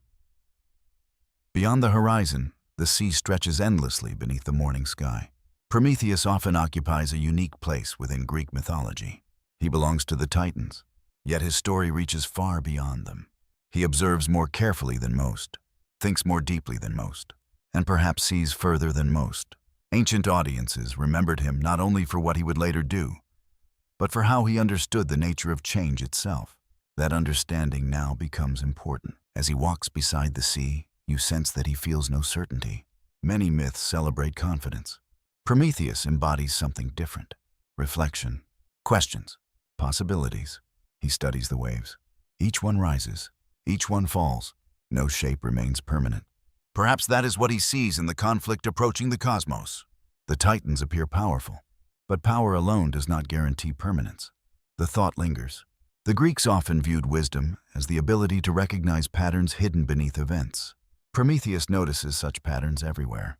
He remembers Uranus. He remembers Cronus. He remembers the prophecy. The story feels familiar. One ruler replaces another. One generation follows the next. The cycle repeats. Yet another mystery troubles him. Will Zeus become different? Or will victory simply create another version of the same problem? The question remains unanswered, and it will continue echoing through future myths. You leave the shoreline and travel inland with him. The landscape changes gradually. Forests cover rolling hills. Wildflowers bloom beside narrow streams. Mountain ridges rise in the distance. The world feels alive, beautiful, worth protecting. Perhaps that thought influences Prometheus more than he realizes, for he often seems concerned not only with gods, but with what lies beneath them. The world itself, the future itself, life itself. As evening approaches, he reaches a sacred grove. Tall cypress trees surround an open clearing. The scent of earth and leaves fills the cool air. Sunlight filters through the branches, creating shifting patterns across the ground. Prometheus rests beside an ancient spring. The water reflects the sky above.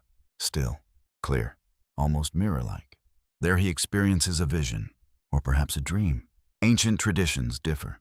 The Greeks often blurred the boundary between dreams and revelations. A message might arrive during sleep, or during quiet reflection, or in the space between certainty and imagination.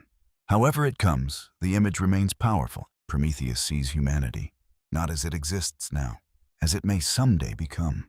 Countless generations of mortals living beneath the rule of the gods, building cities, crossing seas, lighting fires against the darkness. The vision feels distant, yet vivid, ancient, and somehow personal. When it ends, he remains seated beside the spring for a long time. The air has grown cooler. Evening shadows stretch across the grove. Birdsong fades. The first stars appear overhead. A realization settles quietly within him. The coming war concerns more than divine power.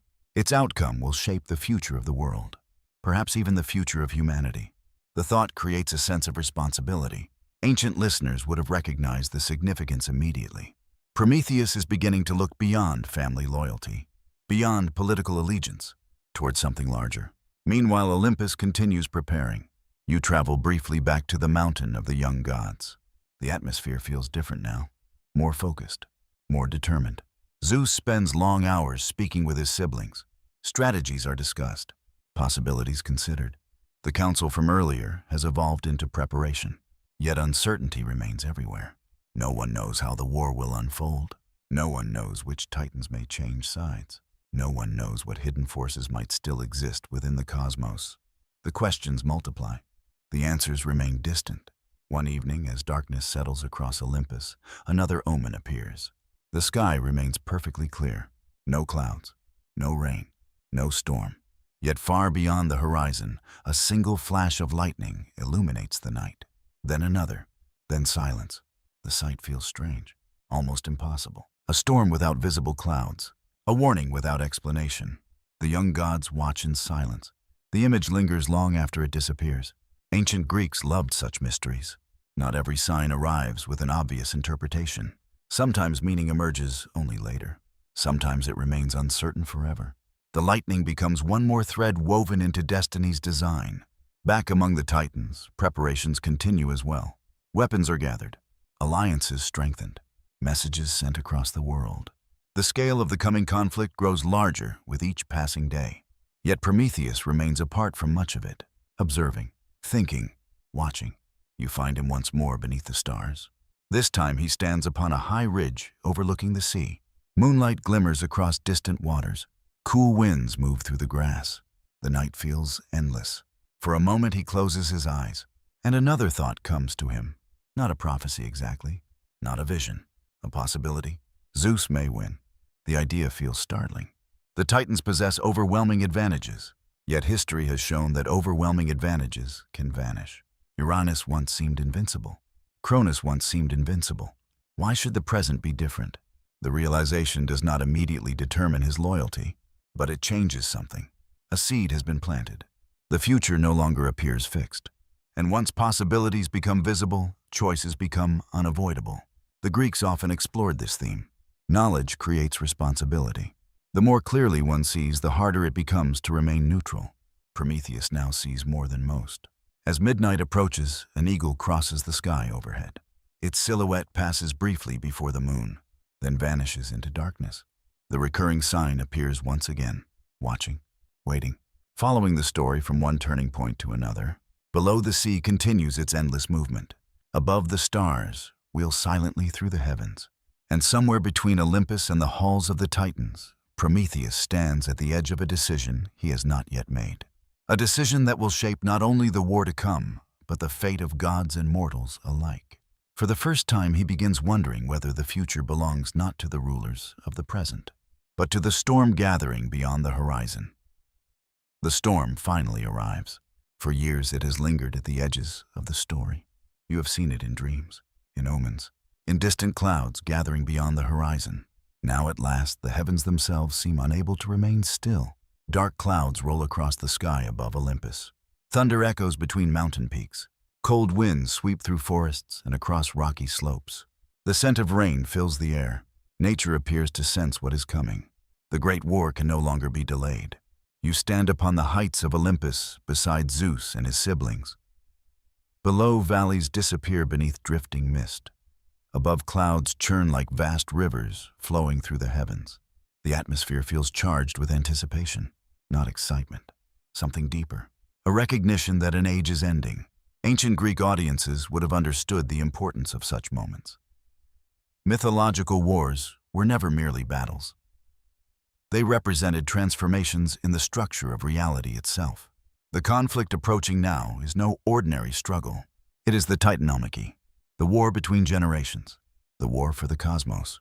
The young gods gather upon the mountain. Zeus stands at their center. Poseidon waits nearby, restless and eager. Hades remains calm and watchful.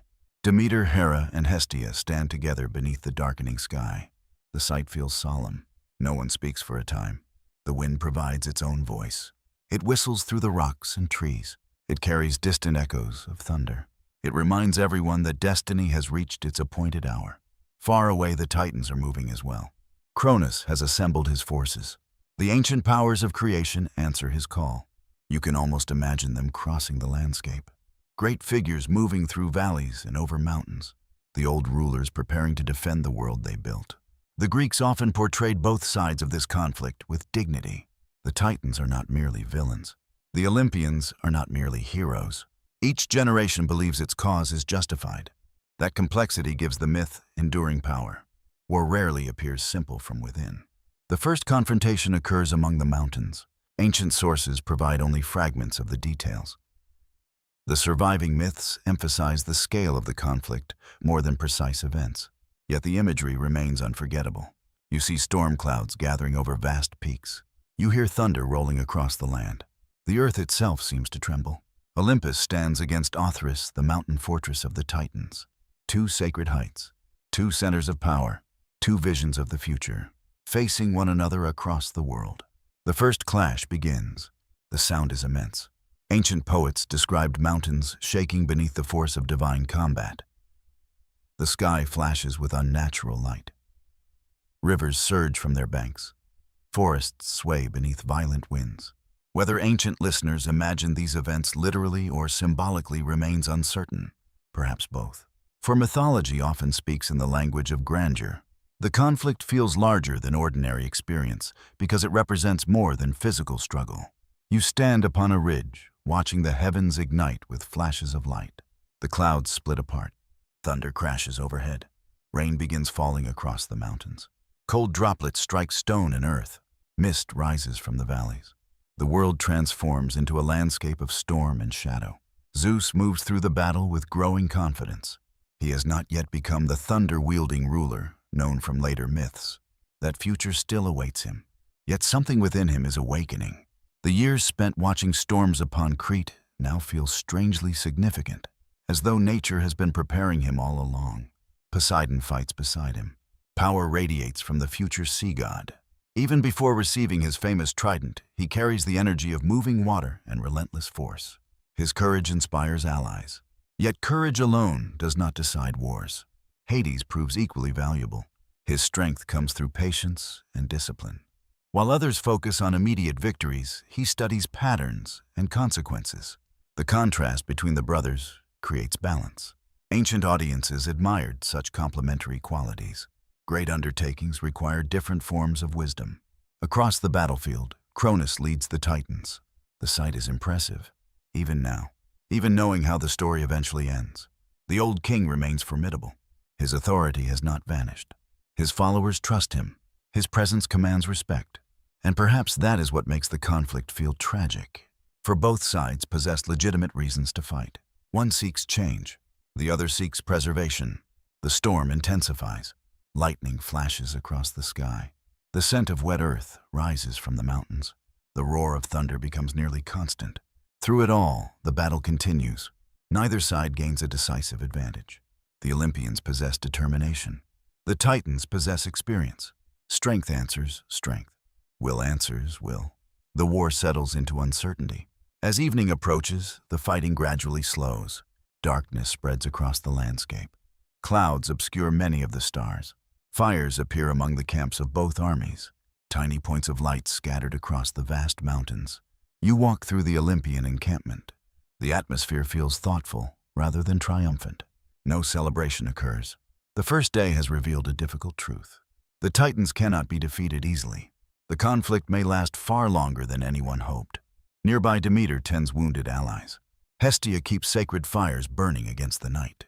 Hera speaks quietly with Zeus about strategy and leadership. The family bonds formed after their reunion continue deepening. Not perfectly, not effortlessly, but genuinely. Shared hardship creates connection. The Greeks understood this well. Communities often grow strongest during times of struggle. Later, Zeus climbs a rocky slope overlooking the battlefield. You follow. The rain has stopped. Clouds drift apart. A few stars become visible once more. The air feels cool and clean after the storm. Below, campfires flicker across the mountains. Above, the heavens stretch endlessly into darkness. Zeus stands silently for a long time. The burden of leadership weighs heavily upon him. Victory remains distant. The future remains uncertain. Then another omen appears. Far beyond the battlefield, a single star shines unusually bright. Its light seems almost motionless, watching, waiting. Ancient Greeks often interpreted such celestial signs as messages from the cosmos itself. Whether the star truly carries meaning remains impossible to know. Yet Zeus notices it, and so do you. The image lingers. A reminder that larger forces continue moving beneath events. The first battle has ended. The war has begun. But neither side yet understands how long the struggle will last. Years of conflict lie ahead. Years of storms. Years of sacrifice. And somewhere beneath the world, hidden in darkness, older than memory, a forgotten answer waits for the young king of Olympus. The years pass like slow-moving clouds across the mountains. One season follows another. Spring flowers bloom among the valleys. Summer sunlight warms the rocky slopes. Autumn winds scatter leaves across the forests. Winter snow settles upon the highest peaks. Again and again the cycle repeats, and still the war continues. You stand upon Olympus and watch the changing world below. Rivers follow their ancient paths. Waves continue striking distant shores. Stars wheel across the heavens night after night. Nature endures, yet the gods grow weary. 10 years. The Titanomachy stretches across an entire decade. Ancient poets used this immense span of time to emphasize the scale of the conflict. Great changes rarely happen quickly. Even divine struggles require endurance. The war has become part of everyday existence. Young forests have grown taller since the fighting began. Streams have carved new channels through the earth. Children among mortal communities have been born and reached maturity, and still neither side has secured victory. The realization weighs heavily upon everyone. The first excitement has faded. The certainty has faded. Only determination remains. You walk through the encampments scattered across Olympus. The atmosphere feels different now, older, more thoughtful. Campfires burn beneath the stars. The scent of wood smoke drifts through the cool night air. Weapons rest beside sleeping warriors. Conversations grow quieter. Long wars change people, even gods. Zeus sits beside a sacred fire, overlooking the valleys below. The flames cast shifting shadows across his face. He no longer resembles the young god who left Crete. Responsibility has shaped him. Experience has shaped him. The burden of leadership has shaped him. Ancient Greek audiences often valued transformation through hardship. Heroes did not become worthy simply by receiving power. They became worthy through struggle. Zeus now follows that path. Yet doubt visits him more frequently than he admits. The Titans remain strong. The war remains unresolved. How many more years will pass before anything changes? The question lingers, unanswered. Nearby Hera watches him. Their relationship continues evolving. Respect has grown between them. Understanding has grown. The future still holds both harmony and conflict for these two figures. But for now, they share a common purpose: the survival of Olympus. The mountain winds move softly through the darkness. Above, countless stars shine across the heavens. One constellation draws Zeus's attention. The bright star that appeared after the first great battle remains visible. Again and again he notices it, a silent reminder, a recurring sign. Ancient listeners would have recognized the callback immediately. The story continues weaving together its omens. Destiny does not vanish simply because time passes. Far from Olympus, conditions remain equally difficult. The Titans have also suffered. You travel briefly to Mount Othrys, their stronghold. The atmosphere feels familiar. Campfires burn. Watchers stand guard. The scent of smoke fills the night. The same weariness touches both sides. Cronus sits within a stone hall illuminated by torchlight. His followers remain loyal. Yet uncertainty has begun spreading among them. Not openly, not dramatically, quietly. The way water gradually shapes stone. Some Titans question whether victory remains possible. Others wonder whether compromise exists. A few begin asking dangerous questions about the future. The old confidence has weakened. Prometheus notices these changes more clearly than anyone. You find him standing upon a cliff overlooking the sea. Moonlight glimmers across distant waves. The cool air carries the scent of salt and pine.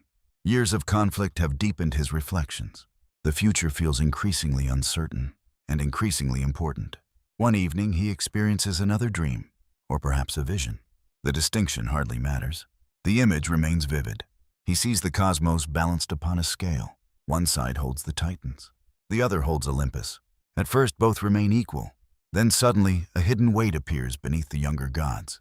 Something unseen, something buried. The balance shifts. The dream ends before revealing more. Prometheus awakens, troubled. The meaning feels obvious enough. A hidden factor remains undiscovered. Some force not yet involved in the war. The vision becomes another mystery, another clue, another piece of a larger pattern. Meanwhile, Zeus experiences his own troubling signs. One night after a particularly difficult campaign, sleep finally comes. The battlefield lies quiet. The stars shine overhead. The scent of rain lingers in the air. Then the dream begins. He stands within a vast cavern. The darkness feels ancient, older than mountains, older than oceans, older than memory. Chains echo somewhere beyond sight. A deep voice speaks from within the shadows, not threatening, not welcoming, simply waiting. The voice says only a few words. Below, beneath, forgotten, then silence. Zeus awakens immediately. The dream refuses to leave him. Ancient Greeks placed enormous significance upon such experiences. Dreams often served as bridges between visible and invisible realities. Not every dream carried meaning, but some did, and this one feels important. Days later, another sign appears. A strange earthquake shakes the battlefield. The tremor is brief, yet unusual. The ground seems to shudder from far below rather than from the surrounding mountains. Warriors on both sides notice it. No explanation follows. The event passes, but the memory remains. Below, beneath, forgotten. The words from the dream return. The clues begin accumulating. Ancient storytelling often works this way. A mystery emerges gradually rather than all at once. Small signs appear. Patterns form. Understanding approaches. The answer waits just beyond reach. As the 10th year of war nears its end, Zeus gathers his closest allies. The meeting occurs at twilight upon a high terrace of Olympus. Clouds drift beneath the mountain. The setting sun paints the sky with gold and crimson. The atmosphere feels solemn, not because of defeat, because of realization. The war cannot continue unchanged. Another decade of fighting will accomplish nothing. The current path leads only to exhaustion. Something must change. Some hidden advantage must be found. As the council ends, night settles over the mountain. The stars emerge one by one. Cool winds sweep across the stone. Then a final omen appears. The bright star that has followed the story for years suddenly vanishes behind a passing cloud. Moments later, it reappears beside another star that had previously gone unnoticed. The image feels simple, yet meaningful. The answer Zeus seeks may not lie in the heavens. It may lie with an ally not yet found. An ally hidden somewhere beyond ordinary sight. Far beneath Olympus, far beneath Othrys, far beneath the world itself. And deep within the darkness below, ancient prisoners wait for someone to remember them. The 10th year of war ends beneath a sky full of restless stars. You stand upon Olympus as night settles softly across the mountain. Campfires flicker among the rocky slopes below. Cool winds drift through pine forests. Far away, the sea reflects silver moonlight. The world appears peaceful. Yet beneath that peaceful surface, frustration grows. The war has reached a standstill. Neither side can secure victory. Neither side can abandon the struggle. The gods of Olympus have gained experience, discipline, and unity. The Titans still possess tremendous strength and ancient authority.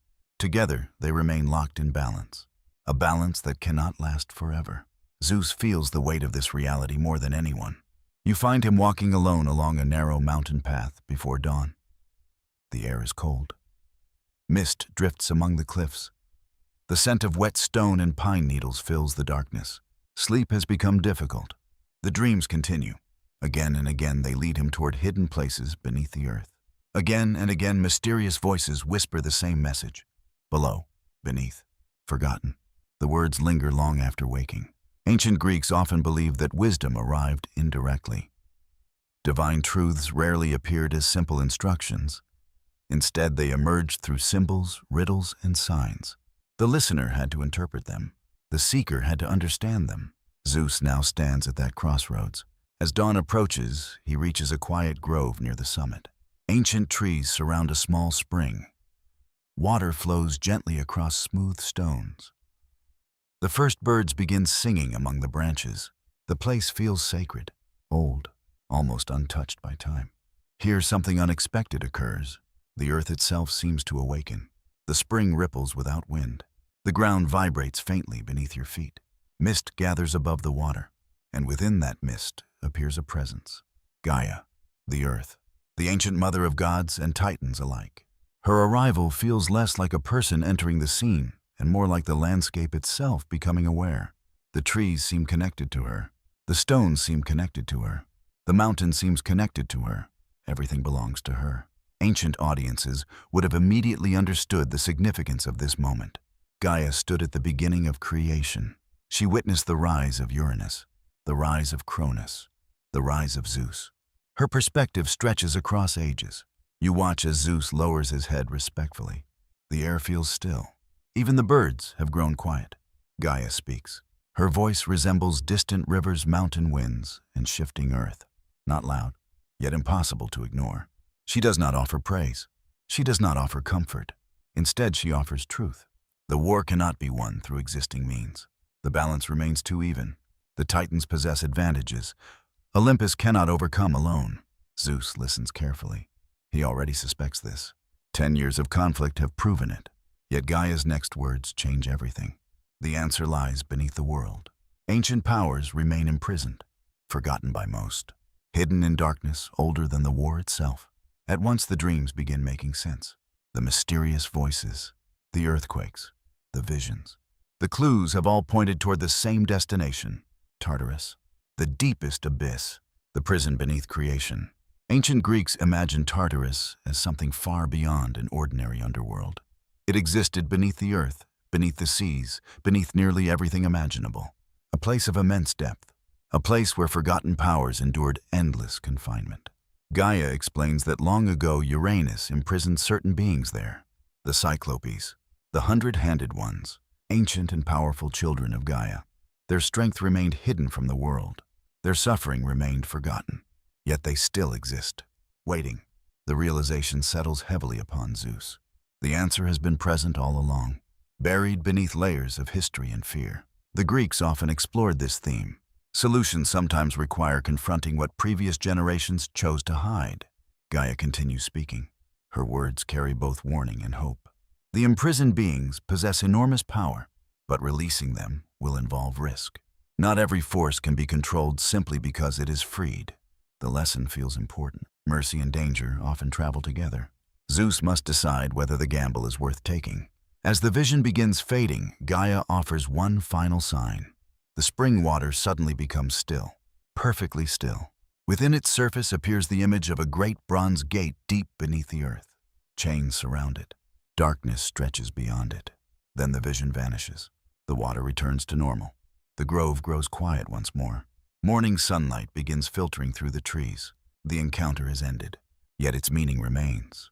You walk back toward Olympus with Zeus. The mountain feels different now, not because it has changed, because understanding has changed. A path forward finally exists. Difficult, dangerous, but real. The council gathers later that day. The 6 siblings meet beneath open skies near the summit. Clouds drift lazily across the heavens. The scent of mountain herbs fills the warm afternoon air. Zeus shares what he has learned. The reaction varies. Poseidon immediately supports action. The possibility of finally breaking the stalemate appeals to him. Hades remains thoughtful. He understands better than most the significance of prisons and forgotten realms. Demeter worries about unforeseen consequences. Hera studies every detail carefully. Hestia listens quietly, weighing hope against caution. The discussion lasts until sunset. No one underestimates the danger. The beings imprisoned in Tartarus are legendary. Their power helped shape the earliest age of creation. Releasing them could alter the course of the war, or create entirely new problems. The uncertainty cannot be ignored. Yet another question emerges. What kind of ruler would Zeus become if he refused to help those suffering unjust imprisonment? The irony feels impossible to overlook. His own siblings endured confinement. The war itself began because fear created prisons. Can justice be achieved while ignoring other captives? The argument resonates deeply. Ancient listeners would have appreciated its moral complexity. Leadership involves more than victory. It involves choices about what kind of world victory creates. By twilight, a decision is reached. Zeus will descend. The hidden powers must be found. The forgotten prisoners must be confronted. Whether they become allies remains uncertain. But the journey must begin. As night falls, another omen appears. A low rumble passes beneath Olympus. Not thunder, not an earthquake. Something deeper, something older. The mountain seems to respond to the decision itself. The sound fades quickly, yet everyone hears it. Everyone feels it. Far below the world, ancient chains wait in darkness. Ancient eyes wait in darkness. And for the first time in countless ages, hope begins traveling toward them through the deep places beneath the earth. The next journey leads downward. For years, your path has climbed mountains, crossed seas, and followed the movements of storms. Now, for the first time, Zeus turns toward the depths, toward darkness, toward forgotten places, toward Tartarus. Night blankets Olympus as preparations begin. The stars shine clearly above the mountain. Cool winds move through the pines. Campfires burn quietly among the slopes below. The atmosphere feels solemn, not fearful, respectful. Ancient Greeks often imagined descents into hidden realms as profound spiritual journeys. A person entered such places one way and emerged another. Knowledge changed them. Experience changed them. The underworld and its neighboring regions symbolized truths hidden beneath ordinary life. Zeus now prepares for such a descent. Before dawn, he gathers with his siblings. The first pale light has not yet reached the horizon. The air feels cold and still. Clouds drift below the heights of Olympus. For a few moments, no one speaks. The weight of the decision remains present. The war continues above, yet its solution may lie below. At last, Hades steps forward. Among the siblings, he understands hidden realms better than anyone. Even before becoming ruler of the dead, he seems naturally connected to mystery depth and unseen places. He offers guidance, not because he possesses all answers, because he understands the importance of caution. The roads beneath the world are older than memory, older than the Titans, perhaps older than Olympus itself. Zeus listens carefully. The lessons of Metis still remain with him. Wisdom begins with listening. The descent starts shortly afterward. You travel with Zeus through remote valleys and forgotten caverns hidden deep within the mountains. The landscape changes gradually. Sunlight becomes scarce. Birdsong fades. The scent of pine gives way to the smell of stone and underground water. The air grows cooler, heavier. The deeper you travel, the quieter the world becomes. Only distant echoes accompany you now. The sound of dripping water, the scrape of footsteps against rock, the faint whisper of underground currents moving through unseen channels. Ancient Greeks often imagined the deepest regions of existence as places removed from ordinary time. Standing here, you begin to understand why. Everything feels ancient, unchanging. The years of war above seem distant, almost unreal. Eventually, the tunnel widens into an enormous cavern. The sight steals your breath. Vast stone pillars rise into darkness beyond sight. Underground rivers glow faintly in the shadows. Strange mineral formations catch what little light exists. The cavern resembles a hidden world, a kingdom buried beneath kingdoms. You continue deeper. The silence becomes profound. Even your footsteps seem reluctant to disturb it. Then another sign appears. A dreamlike memory returns to Zeus. The words spoken long ago. Below, beneath, forgotten. The message has guided him here. Ancient storytelling often uses repeated symbols to create meaning. What first appeared as mystery now becomes understanding. The clues were never random. They were a path. Far ahead, something begins to emerge from the darkness. At first, only shapes, then outlines, then certainty. A gate, immense, ancient. The bronze gate from Gaia's vision. Chains surround it like coiled serpents. Each link appears enormous. Each lock appears unbreakable. The sight feels overwhelming. Even Zeus pauses. The Greeks often associated gates with transitions between worlds. To pass through one meant leaving familiar realities behind. This gate guards more than prisoners. It guards possibilities. The future itself may depend upon what lies beyond. You approach slowly. The air around the gate feels different, heavy with age, heavy with memory, heavy with suffering. The imprisoned beings have remained here for ages beyond counting. Long enough for generations of rulers to rise and fall. Long enough for prophecies to be spoken and fulfilled. Long enough for hope itself to become difficult. A faint sound reaches you, then another. Chains shifting, not violently, patiently, as though something beyond the gate has noticed your arrival. The moment feels tense, not because of immediate danger, because of uncertainty. The Greeks often understood that first meetings carry immense importance. Relationships can change history, and the beings waiting beyond these chains possess power beyond imagination. Zeus steps forward. His hand touches the ancient bronze. The metal feels cold, older than any palace, older than any battlefield. Then a voice emerges from the darkness, deep, measured, ancient, not hostile, not welcoming, simply curious. Who comes? The words echo through the cavern. The sound seems to travel forever. Zeus answers truthfully. He gives his name. He explains the war. He explains the suffering. He explains why he has come. Silence follows, long silence, the kind that forces reflection. Then another voice speaks. Then another. More voices join the first. The imprisoned beings are listening. The Cyclopes, the 100-handed ones, children of Gaia abandoned by earlier rulers, forgotten by the world above, yet not destroyed, never destroyed. Ancient audiences would have recognized the emotional weight immediately. The powerful often fear what they do not understand. Uranus feared these beings, so he imprisoned them. The act created suffering that endured for ages, and now Zeus stands before a choice. Will he repeat the mistakes of previous generations, or break the cycle? The question defines the moment. The discussion continues. The voices beyond the gate ask difficult questions. Why should they trust another ruler? Why should they believe promises from someone seeking power? The doubts feel reasonable. History has given them little cause for confidence. Zeus does not offer grand speeches. He offers honesty. The war cannot be won without help. The world cannot heal while injustice remains buried. The prisoners deserve freedom regardless of what they choose afterward. The response matters because it reveals character. Ancient Greeks admired rulers capable of recognizing obligations beyond personal advantage. For a time, nothing happens. The cavern remains silent. Underground waters continue their distant murmuring. The smell of stone and mineral-rich air fills the darkness. Then something changes. A deep rumble echoes through the chamber. The chains begin to move, not breaking, unlocking, one by one, slowly. Ancient mechanisms awaken after ages of stillness. The sound feels almost like thunder beneath the earth. The gate begins opening. Light from Zeus's torch reaches farther into the darkness than it has for countless years. The prisoners are about to see freedom. The world is about to see them. And somewhere far above, beyond mountains and seas, storm clouds gather once more. Not in warning, not in fear, in anticipation. For the forgotten powers of the ancient world are finally rising. The gate opens slowly.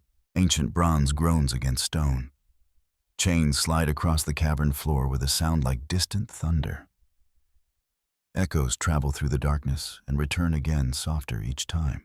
You stand beside Zeus as the first light enters a place abandoned for ages beyond memory. The moment feels sacred, not because of triumph, because of restoration. Something long broken is finally being mended. The air beyond the gate is cool and still. It carries the scent of stone, underground water, and forgotten centuries. Shadows retreat gradually as torchlight reaches deeper into the prison. Then the prisoners emerge. The first figures you see are the Cyclopes. Ancient traditions describe them as mighty beings with a single eye centered in the forehead. Yet despite later portrayals, they are not mindless monsters. They are craftsmen, creators, builders of extraordinary skill. The Greeks often associated true craftsmanship with something almost divine. The ability to shape raw materials into meaningful forms carried deep cultural significance. The Cyclopes embody that power. Even after ages of confinement, dignity remains visible within them. Their movements are slow at first, cautious, as though freedom itself feels unfamiliar. One of them steps forward and gazes toward Zeus. For a long moment, neither speaks. The silence carries enormous weight. Trust cannot be demanded. It must be earned. At last, the Cyclops inclines his head slightly, a small gesture, yet meaningful. The first bridge between prisoner and liberator has been built. Then another presence emerges, and another. The 100-handed ones. The hecaton shares. Even now, the descriptions feel astonishing. Ancient beings of immense size and power, each possessing 100 hands and unmatched strength. To modern readers, the image may seem fantastical. To ancient listeners, it represented overwhelming force beyond ordinary imagination. Nature itself can appear like that. A storm, an earthquake, a volcanic eruption. The 100-handed ones embody power on that scale. Yet what strikes you most is not their strength. It is their weariness. They have endured ages of imprisonment. Isolation leaves marks even upon immortals. Ancient Greeks understood suffering deeply. Their myths often explored the emotional consequences of confinement, exile, and abandonment. The prisoners before you carry those experiences within them. Zeus speaks with them for many hours. No commands, no demands, only conversation. The Cyclopes ask about the world above, the changing ages, the rulers who came and went, the mountains, the seas, the stars. Simple questions. Questions denied for generations. Meanwhile, the 100-handed ones remain watchful, observing, evaluating. Their caution feels understandable. History has taught them difficult lessons. Ancient audiences would have appreciated this realism. Forgiveness rarely arrives instantly. Trust rarely appears without reason. Outside the prison chambers, underground rivers flow quietly through the darkness. The sound becomes almost soothing. The atmosphere gradually softens. The first tension begins to fade. Then one of the Cyclopes makes an unexpected offer. If Zeus truly seeks justice, if he truly seeks a different future, then they will help him. The words change everything. For the first time, the possibility of victory feels real. Yet the greatest gifts are still to come. You travel deeper into the hidden caverns. The Cyclopes lead the way. Torchlight dances across walls covered in ancient mineral formations. Underground streams reflect flickering gold light. The air grows warmer as you descend. A strange energy seems to fill these chambers. Ancient, creative, powerful. Soon you arrive at a vast forge. Even after centuries of abandonment, it remains magnificent. Bronze surfaces glimmer in the torchlight. Stone anvils stand like monuments. Ancient furnaces wait silently in the darkness. The Greeks held deep respect for smiths and artisans. Creation itself possessed sacred qualities. A forge represented transformation, raw material becoming something greater. The symbolism feels perfect, for transformation now lies at the heart of the story. The Cyclopes awaken the forge. Fires roar back to life. Golden light fills the cavern. Heat spreads through the chamber. The scent of smoke and heated metal fills the air. You watch as ancient craftsmanship returns after ages of silence. The process feels almost ritualistic, not merely practical. Sacred. The first gift is forged for Zeus. The thunderbolt. Ancient myths describe it as more than a weapon. It becomes a symbol, a reflection of its bearer. The years spent watching storms upon Crete. The recurring omens of lightning. The distant thunder that followed his journey. Everything seems to converge here. When the thunderbolt is completed, the cavern briefly fills with light, brighter than ordinary fire. The image remains unforgettable. The Greeks saw Zeus as ruler of the heavens. The thunderbolt represented divine authority itself, not chaos. Order, power directed toward purpose. Next comes a gift for Poseidon. The trident, strong, elegant, balanced. The moment he receives it, the connection feels immediate. Ancient storytellers often portrayed certain objects as extensions of identity.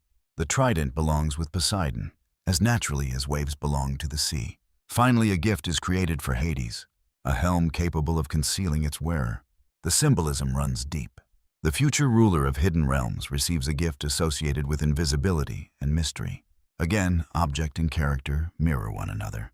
Ancient audiences would have appreciated the harmony. The gifts do more than increase strength. They reveal nature. They clarify destiny.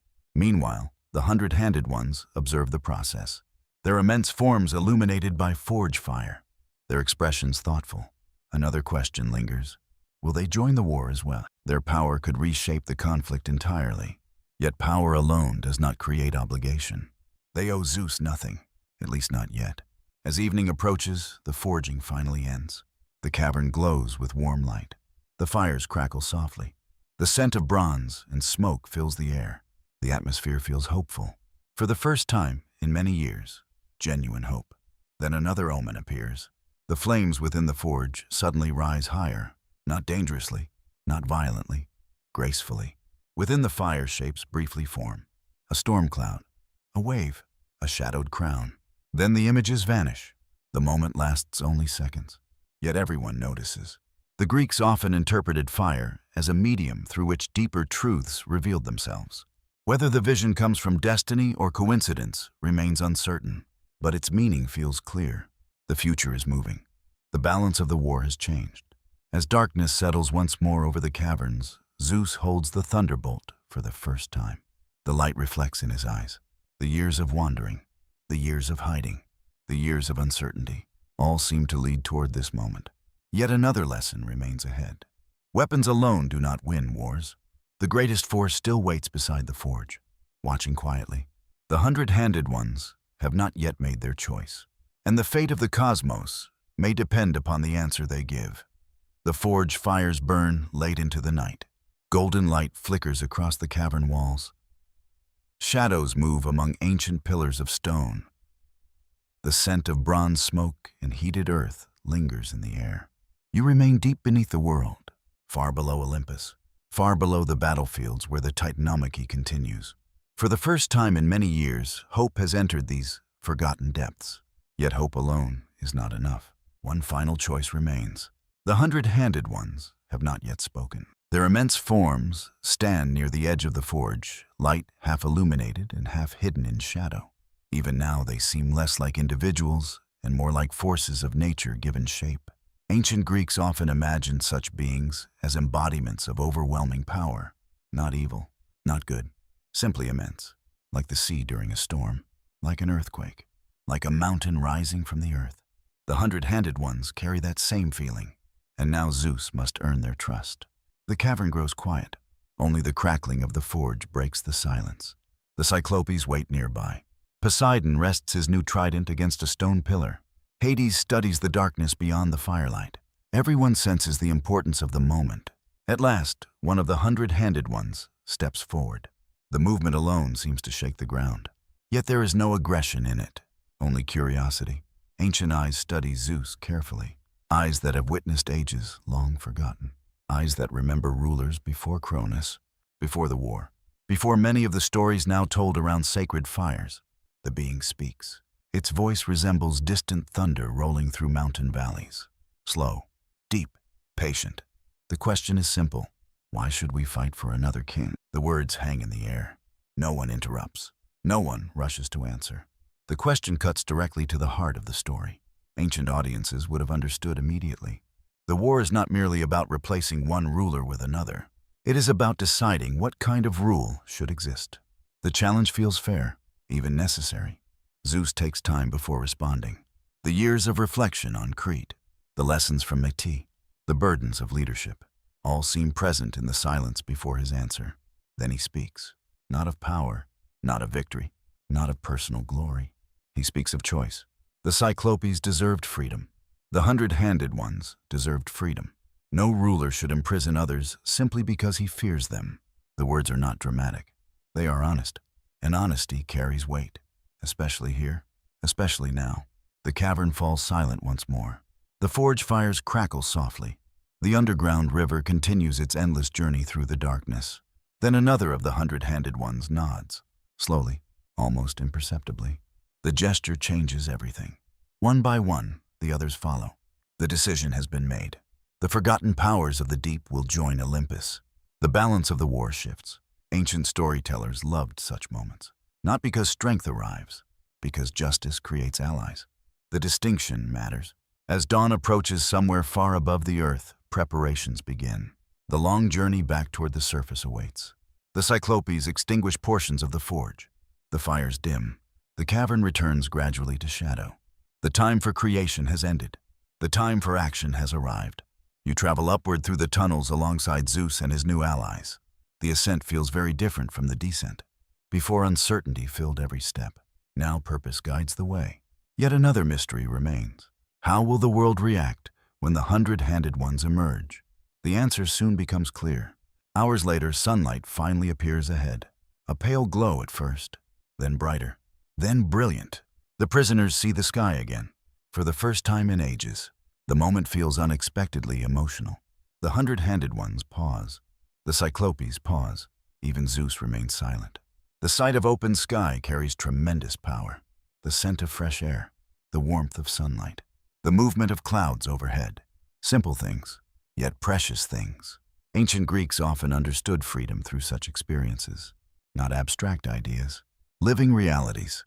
The world above welcomes them. The mountains stand beneath clear skies. Birds circle overhead. The wind moves through forests and valleys. Life continues. And now the forgotten children of Gaia are part of it once more. News spreads quickly. Across Olympus, excitement grows. The young gods witness the arrival of allies beyond imagination. Campfires burn brighter that evening.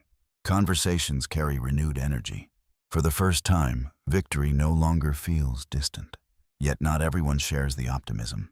Far away on Mount Othrys, strange reports begin reaching the Titans. Messengers describe enormous figures moving through the mountains.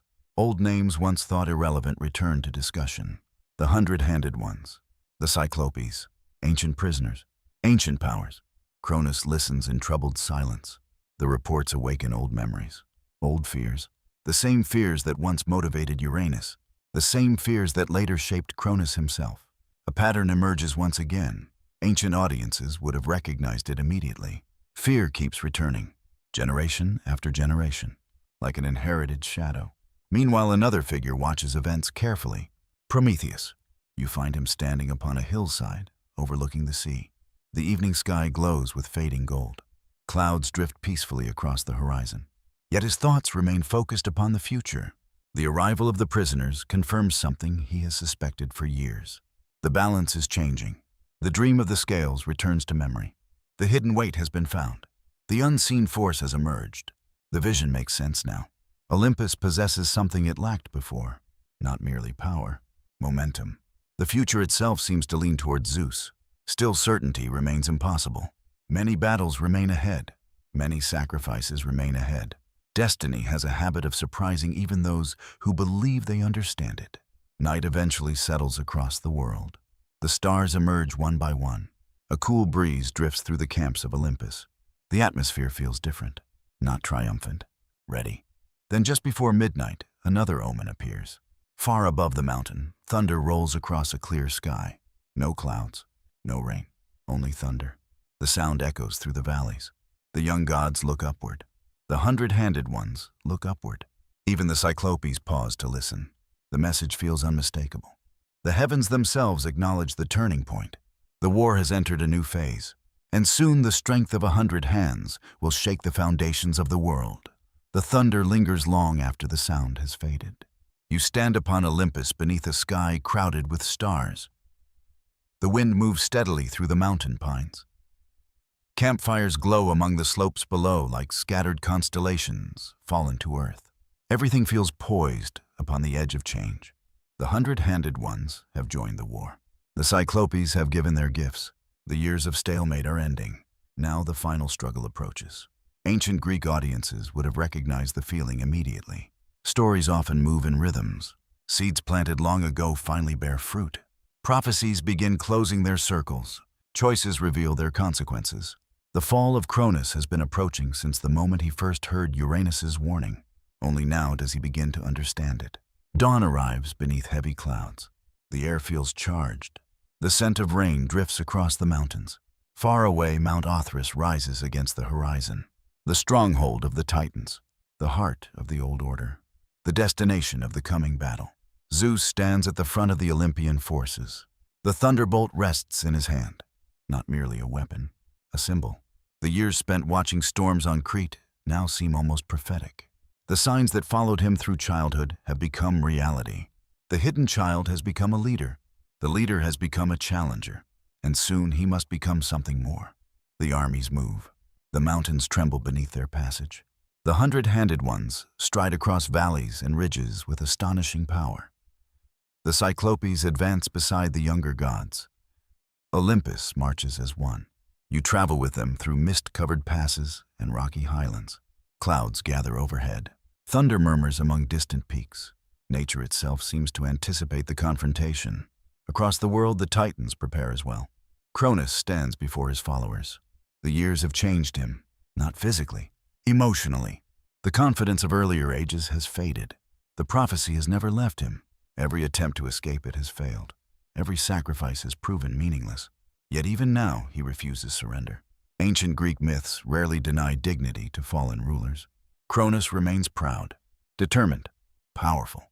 The tragedy lies not in weakness. The tragedy lies in understanding the truth too late. The battle begins shortly after noon.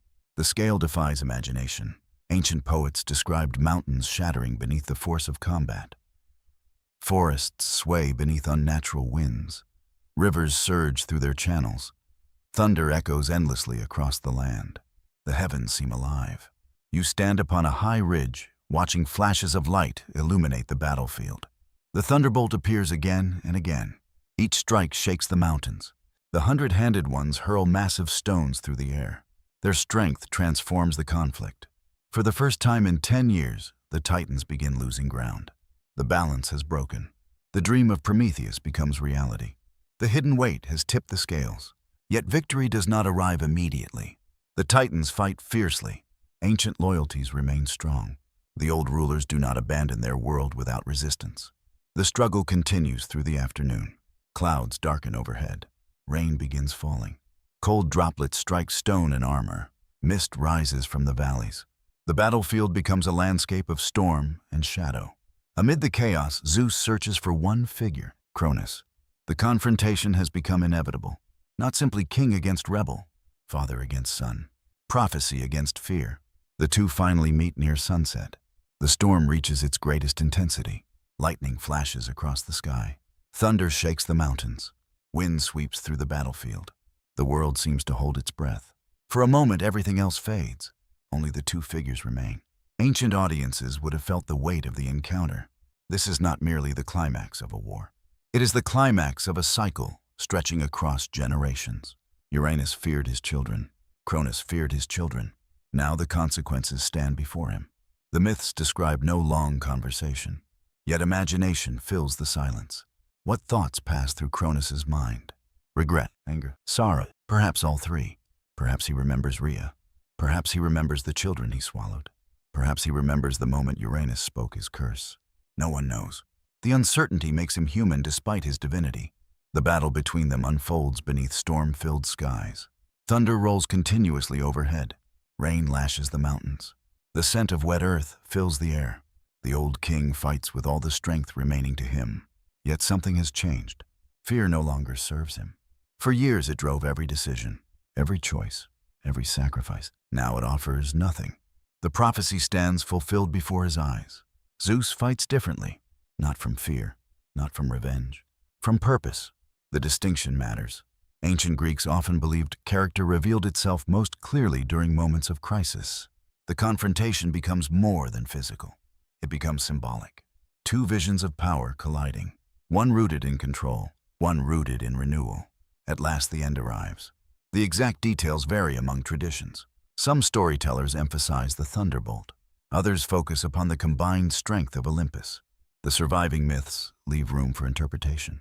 What remains certain is the outcome. Cronus falls. The ruler of the Titans loses the throne he spent ages protecting. The prophecy is fulfilled. The cycle completes itself. For a moment, silence follows. The storm begins easing.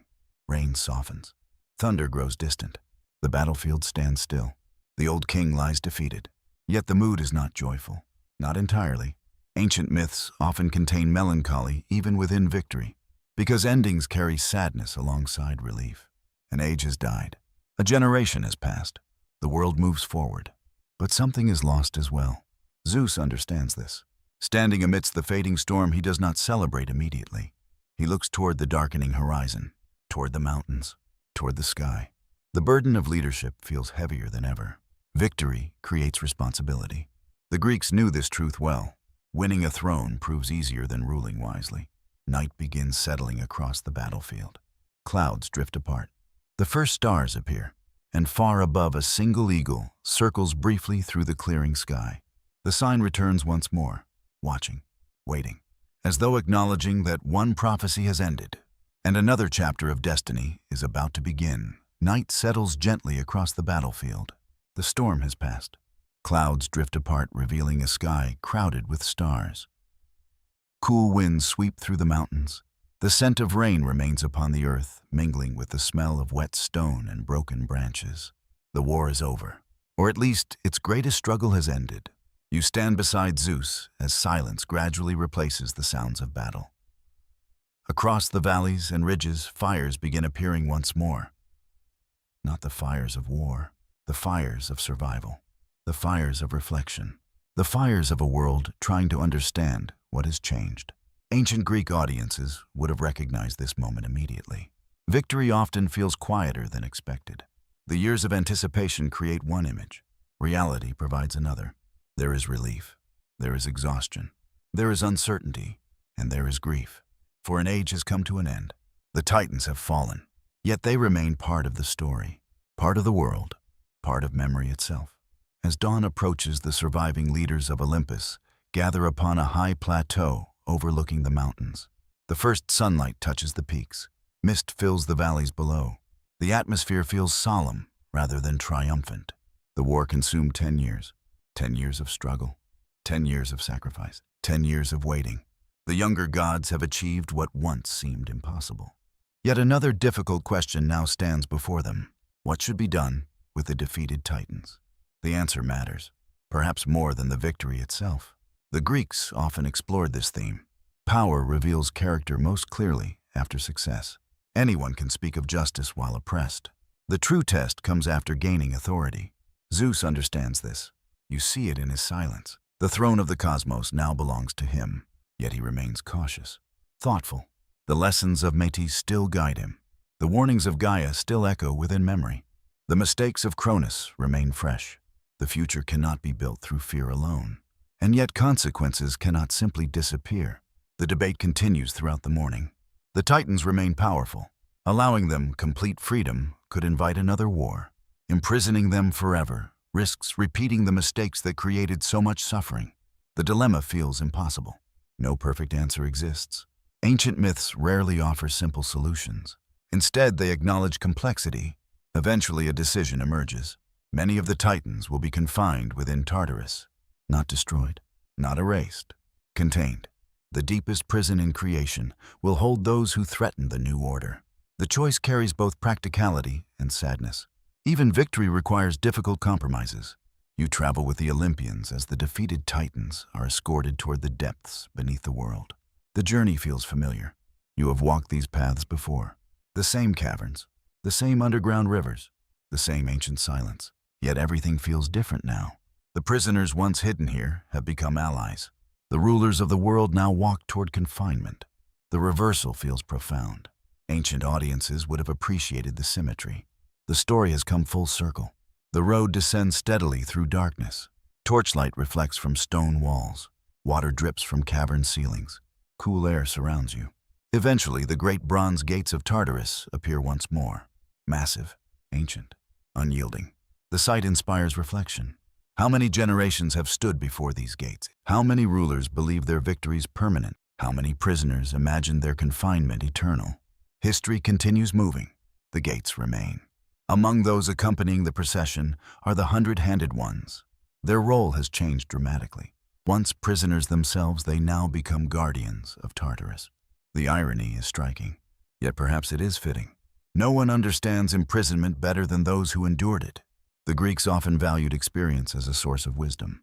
The 100-handed ones possess such wisdom in abundance. As the Titans enter Tartarus, different emotions appear upon different faces. Some remain proud, Some remain angry. Some appear resigned, others thoughtful. Not every titan views the outcome in the same way, and that complexity preserves their humanity, even now, even in defeat. You notice Cronus among them. The former king no longer sits upon a throne. No attendants surround him. No authority shields him. Yet dignity remains. Ancient myths often allow fallen figures moments of quiet nobility. Cronus receives one here. For all his mistakes, he helped shape the world. For all his fears, he remains part of creation's story. The realization creates melancholy. Victory and sorrow coexist. As the gates close, a deep sound echoes through the caverns. Bronze meets stone. Ancient locks engage. The prison is sealed once more. The age of Titan rule has ended. For a long moment, no one speaks. The underground river continues its endless journey through darkness. Torch flames flicker softly. The air feels heavy with memory. Then something unexpected happens. Prometheus steps forward. Throughout the war, he remained thoughtful, observant, careful. Now he looks toward Zeus. The exchange between them is brief, yet meaningful. No formal alliance is declared. No dramatic speeches are given. Only mutual recognition. The future has begun, and both understand that future will require wisdom as much as power. Ancient listeners would have recognized another subtle mystery here. Prometheus survived the war. His story remains unfinished. Important events still wait beyond the horizon. The world above begins changing quickly. You return to the surface alongside the Olympians. Sunlight feels warmer after the darkness below. Fresh air fills your lungs. Birds circle overhead. The mountains stand peaceful beneath blue skies. The contrast feels extraordinary. 10 years of conflict have ended. Nature continues. Life continues.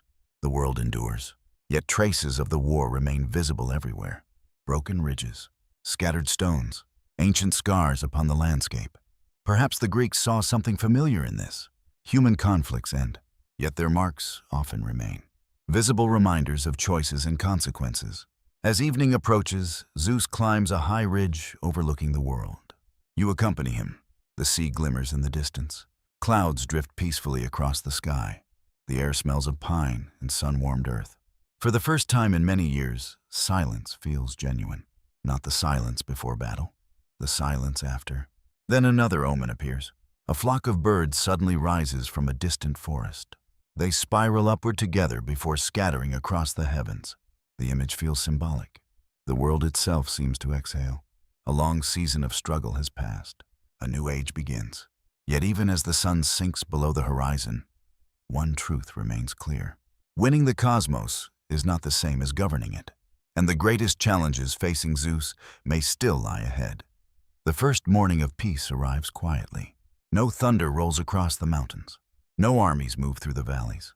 No messengers bring news from distant battlefields. For the first time in 10 years, the world awakens without war. You stand upon a high ridge beside Zeus as dawn spreads across the horizon. Golden light touches forests, rivers, islands, and seas. Mist drifts through the lowlands. Birds greet the morning with soft calls carried by the breeze. The sight feels almost unreal. The struggle that shaped an entire age has ended. Now another task begins, perhaps a more difficult one. The Greeks often understood that destroying an old order was easier than creating a new one. Victory answers one question. What comes next answers many others. The Olympian gods gather once more upon the heights of Olympus. The mountain feels transformed, not because its cliffs or forests have changed, because its purpose has changed. No longer a refuge, no longer a fortress. It is becoming a center, a home, a seat of divine authority. The atmosphere remains thoughtful. No grand celebration dominates the gathering. Everyone understands the importance of the decisions ahead. The cosmos requires order. The world requires balance. And balance requires responsibility. You walk among the gods as they assemble beneath clear skies.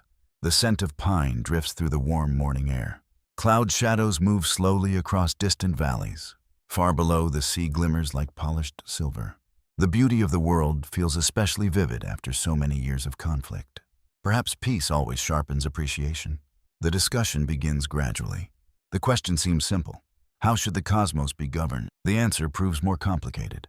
Ancient Greek mythology often reflected concerns familiar to human societies. Power needed structure. Authority required legitimacy.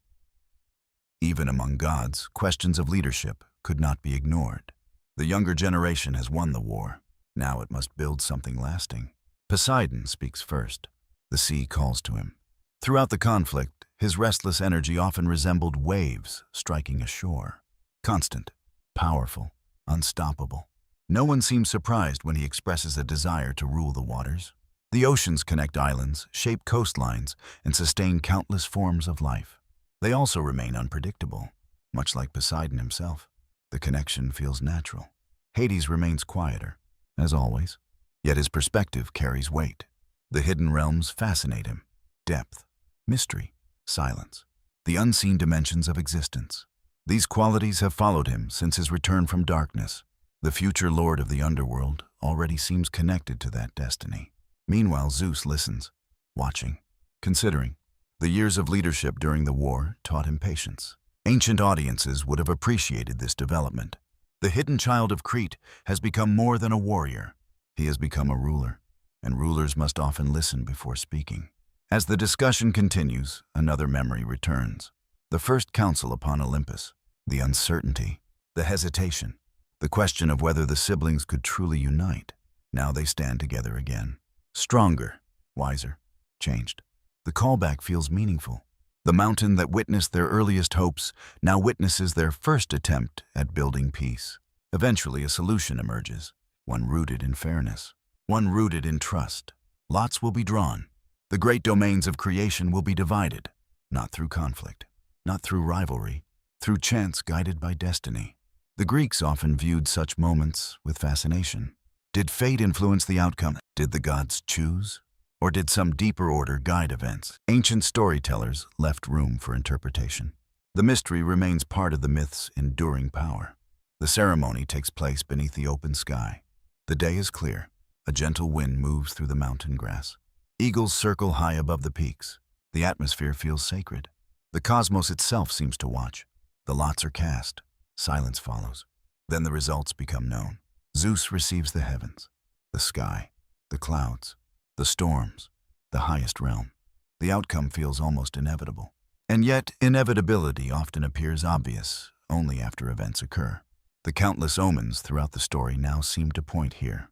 The eagle, the lightning, the distant thunder, the dreams. The signs were never random. They were pieces of a larger pattern. Poseidon receives the sea. His expression reveals satisfaction. The oceans suit him perfectly. Their beauty, their danger, their unpredictability. Ancient Greeks depended upon the sea for travel, trade, and survival. Yet they also feared its storms. Poseidon would embody both aspects, generous and destructive, calm and furious. The sea belongs to him. Hades receives the underworld, the hidden kingdom beneath the earth. Many modern readers interpret this as an undesirable outcome. The Greeks often saw it differently. The underworld represented necessity, order, the inevitable destination awaiting every mortal life. Someone wise and disciplined was needed there. Hades accepts the responsibility without complaint. The moment feels appropriate. The three brothers have found their realms. The cosmos begins taking shape. Yet another question remains. What of the earth itself? Ancient traditions often emphasized that the world would remain shared. Mountains, forests, fields, cities, the lands of mortals, these belong to all. The arrangement reflects an important Greek idea. No ruler possesses everything. Limits exist. Even divine authority has boundaries. The lesson feels significant. As afternoon turns toward evening, the gathering grows more relaxed. Conversations replace debates. Laughter occasionally drifts through the mountain air. The atmosphere feels lighter than it has in years. Still, subtle tensions remain.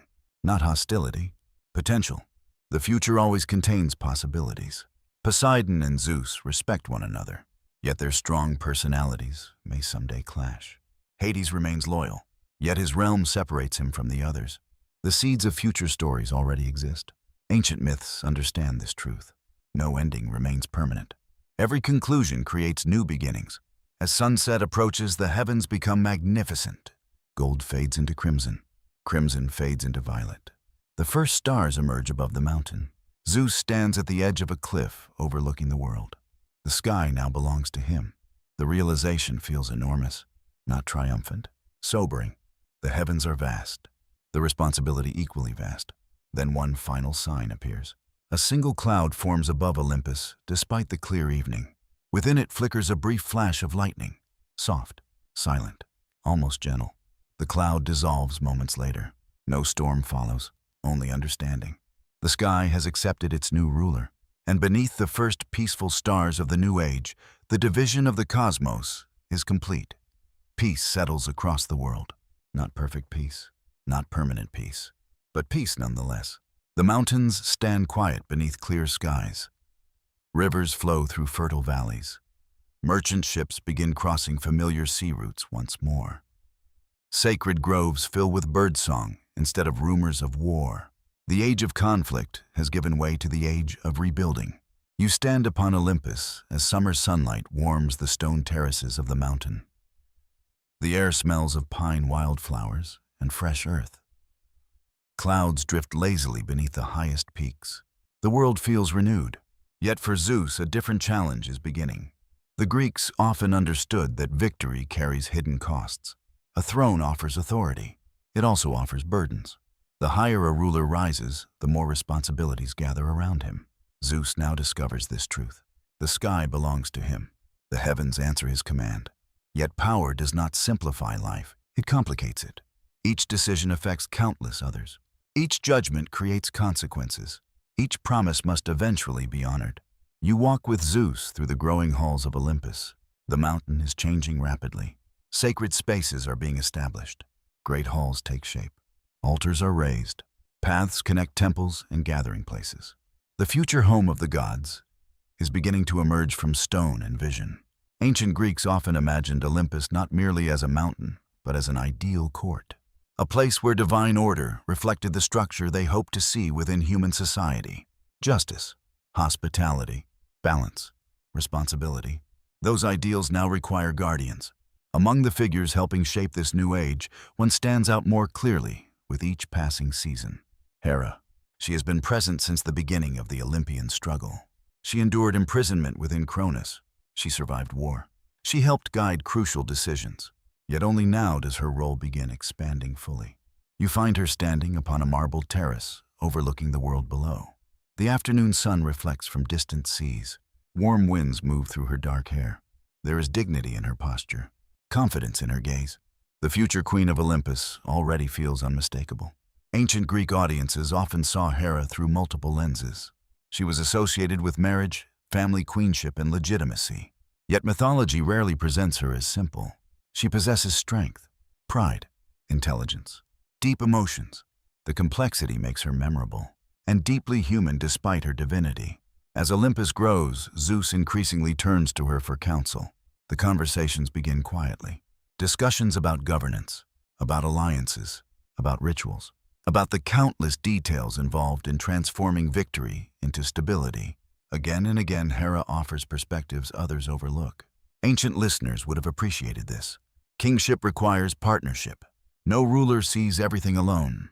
One evening, as sunset paints the sky in shades of gold and crimson, Zeus and Hera walk through a newly established sacred grove. Olive trees cast long shadows across the earth. The scent of flowers drifts through the warm air. Birds settle into the branches above. The atmosphere feels peaceful, reflective.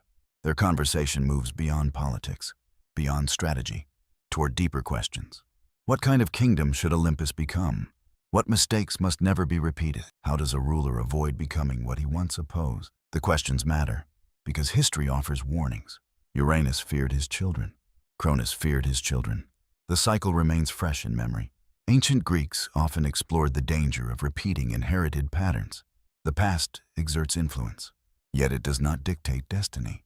Choices still matter. Zeus listens carefully, and for a moment the hidden child from Crete seems visible again. The young god who learned from Metis, the leader who sought Gaia's guidance, the ruler still trying to understand the responsibilities placed before him. That humility may be his greatest strength, or perhaps his most fragile one. For another mystery now enters the story.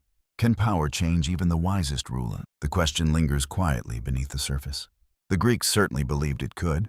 Across their myths, authority often brings temptation. Confidence becomes pride. Pride becomes arrogance. Arrogance creates suffering. The pattern appears again and again. No one remains entirely immune, not even Zeus. One night, an unusual dream visits him. The dream unfolds beneath a sky filled with stars. He stands upon Olympus alone. The mountain appears unchanged, yet something feels wrong. The heavens above have grown darker. The stars seem distant, cold. Then he sees a great throne carved from clouds and lightning. At first it shines brilliantly. Then slowly vines begin growing around it. The throne remains powerful, yet the vines tighten with every passing moment. Eventually they become chains. The dream ends there. Without explanation, without certainty. Ancient audiences would have recognized the warning immediately. Authority can become its own prison. A ruler who clings too tightly to power risks becoming trapped by it. When Zeus awakens before dawn, the dream remains vivid. He shares it with no one, yet the memory stays with him. A private reminder, a private caution. Meanwhile, Hera experiences signs of her own. One afternoon, while visiting a sacred spring, she notices two peacocks drinking from the water's edge. The birds appear unexpectedly. Their feathers shimmer in the sunlight. For a moment, they seem almost unreal. Then they vanish into the surrounding trees. Ancient traditions later connected peacocks with Hera.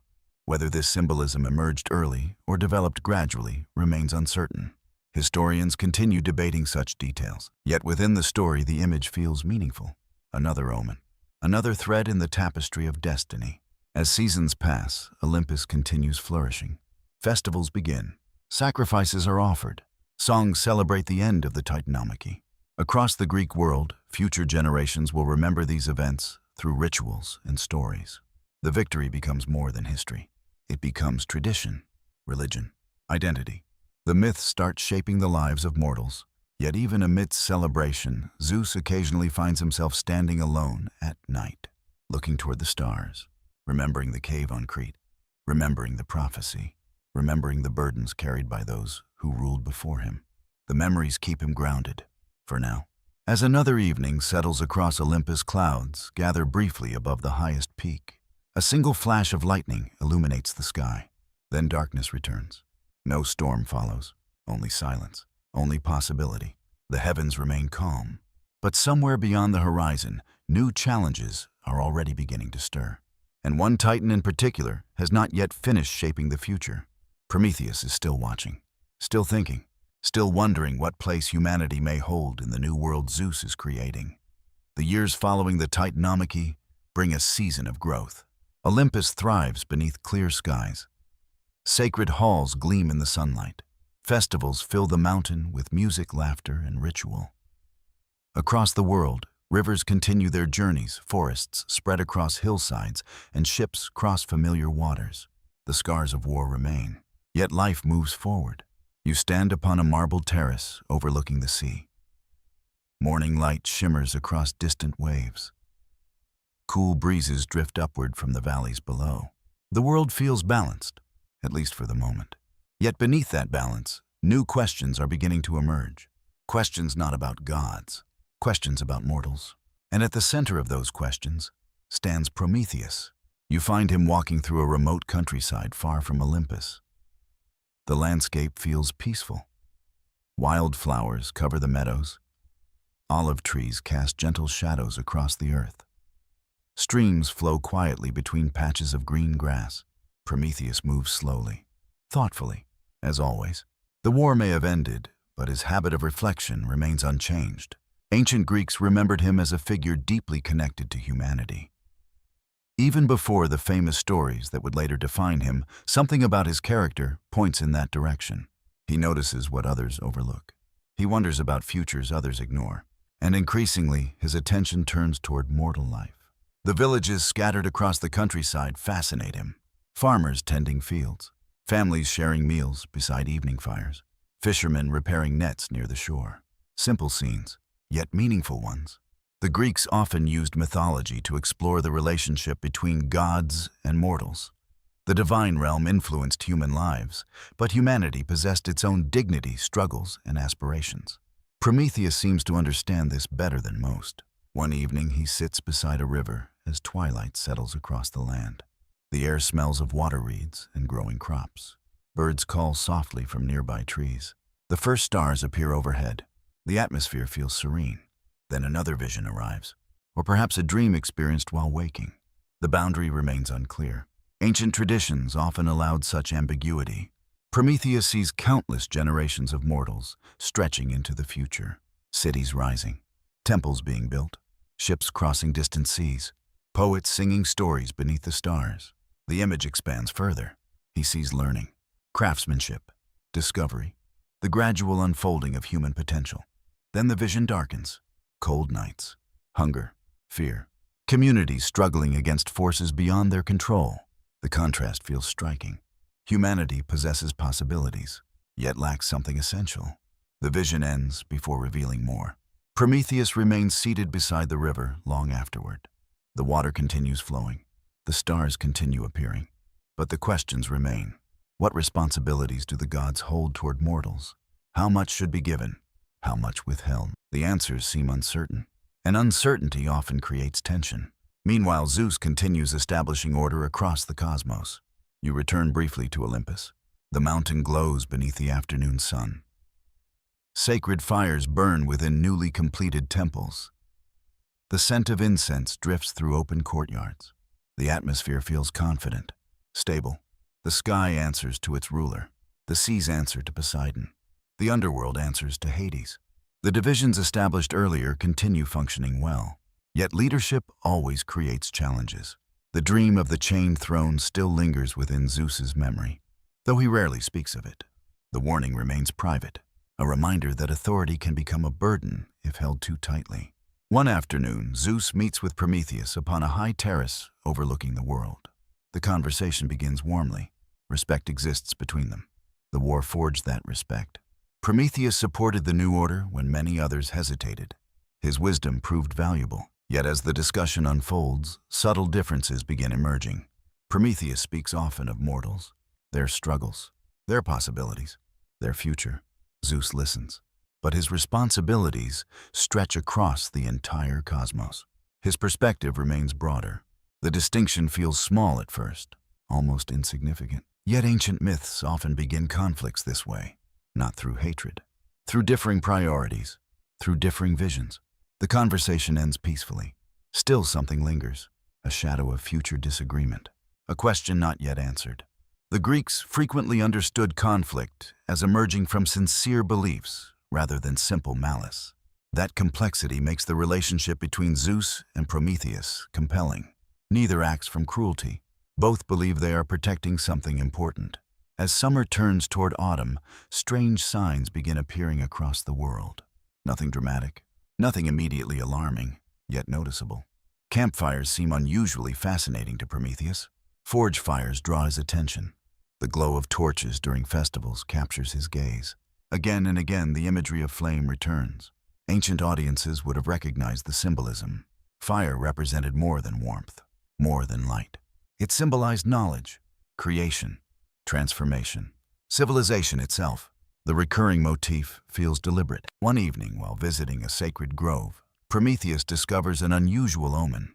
A tree stands at the center of the grove, ancient, towering. Its branches stretch toward the stars. As darkness falls, a single spark appears among its leaves. Then another. The sparks do not spread. They do not burn. They simply glow. Tiny points of light suspended within the branches. The sight feels impossible, almost magical. Prometheus watches quietly. The image remains for several moments, then vanishes. No explanation follows. The mystery remains. Yet the symbolism feels unmistakable. Fire waits within the future. The Greeks loved such foreshadowing. A sign appears long before its meaning becomes clear. The audience understands more than the characters. Anticipation grows. Destiny approaches. Back on Olympus, another omen appears. Zeus dreams once more of the chained throne. This time the vision expands. He sees the throne standing beneath a darkened sky. The chains remain wrapped around it. Yet now he notices something else, a small flame burning nearby. The flame grows brighter, stronger, until its light reaches the chains themselves. The dream ends before revealing what happens next. When Zeus awakens, the meaning remains uncertain. Ancient audiences would have recognized the connection immediately. The recurring symbols are beginning to converge. Power, freedom, knowledge, responsibility. The themes intertwine. The future prepares itself. As autumn deepens, Prometheus climbs a lonely hillside overlooking the sea. The evening sky glows with fading gold. Waves roll endlessly toward shore. The scent of salt fills the cool air. He stands there watching the horizon, thinking, wondering. The vision of humanity remains vivid. The sparks within the sacred tree remain vivid. The future feels close now, not fully visible, but close. Above him, an eagle circles through the twilight. The familiar sign returns, silent, watchful, ancient. Prometheus follows its flight across the darkening sky, and somewhere deep within his thoughts, an idea begins taking shape. An idea involving mortals, an idea involving fire, an idea that will one day test the limits of Zeus's rule and alter the relationship between gods and humanity forever. For the Titanomachy may be over, but the story of power, wisdom, and destiny is far from complete. Years pass. The wounds of the Titanomachy slowly fade from the landscape, though not entirely from memory. Mountains remain where they stood. Rivers continue their journeys toward the sea. Forests reclaim old battlefields. Grass grows over places once shaken by divine conflict. The world heals, yet stories remain. You travel now through the lands of ancient Greece, moving beyond Olympus itself. The mountain still rises above the horizon, sacred and distant. But the memory of Zeus's victory has spread far beyond its slopes. Across islands and coastlines, valleys and harbors, people tell the story. And in telling it, they shape a civilization. The morning sun rises over a small sanctuary near the sea. White stone columns glow with golden light. The scent of olive oil and incense drifts through the air. Waves strike nearby rocks with a steady rhythm. Pilgrims arrive quietly. Some bring offerings, others bring prayers, others simply bring hope. Ancient Greek religion was not built around belief alone. It was built around participation, ritual, festival, community. The gods lived within stories, but also within daily life. You watch as a family approaches an altar dedicated to Zeus. The father carries a small offering. The children gaze upward toward the statue. The mother whispers a prayer for protection. Simple moments, yet meaningful ones. The Greeks often saw Zeus not only as the conqueror of the Titans, but as the guardian of order itself. Storms might frighten them. Thunder might shake their homes. Yet those same forces reminded them that the cosmos remained governed rather than chaotic. The symbolism mattered deeply. You continue your journey. The sea remains your companion.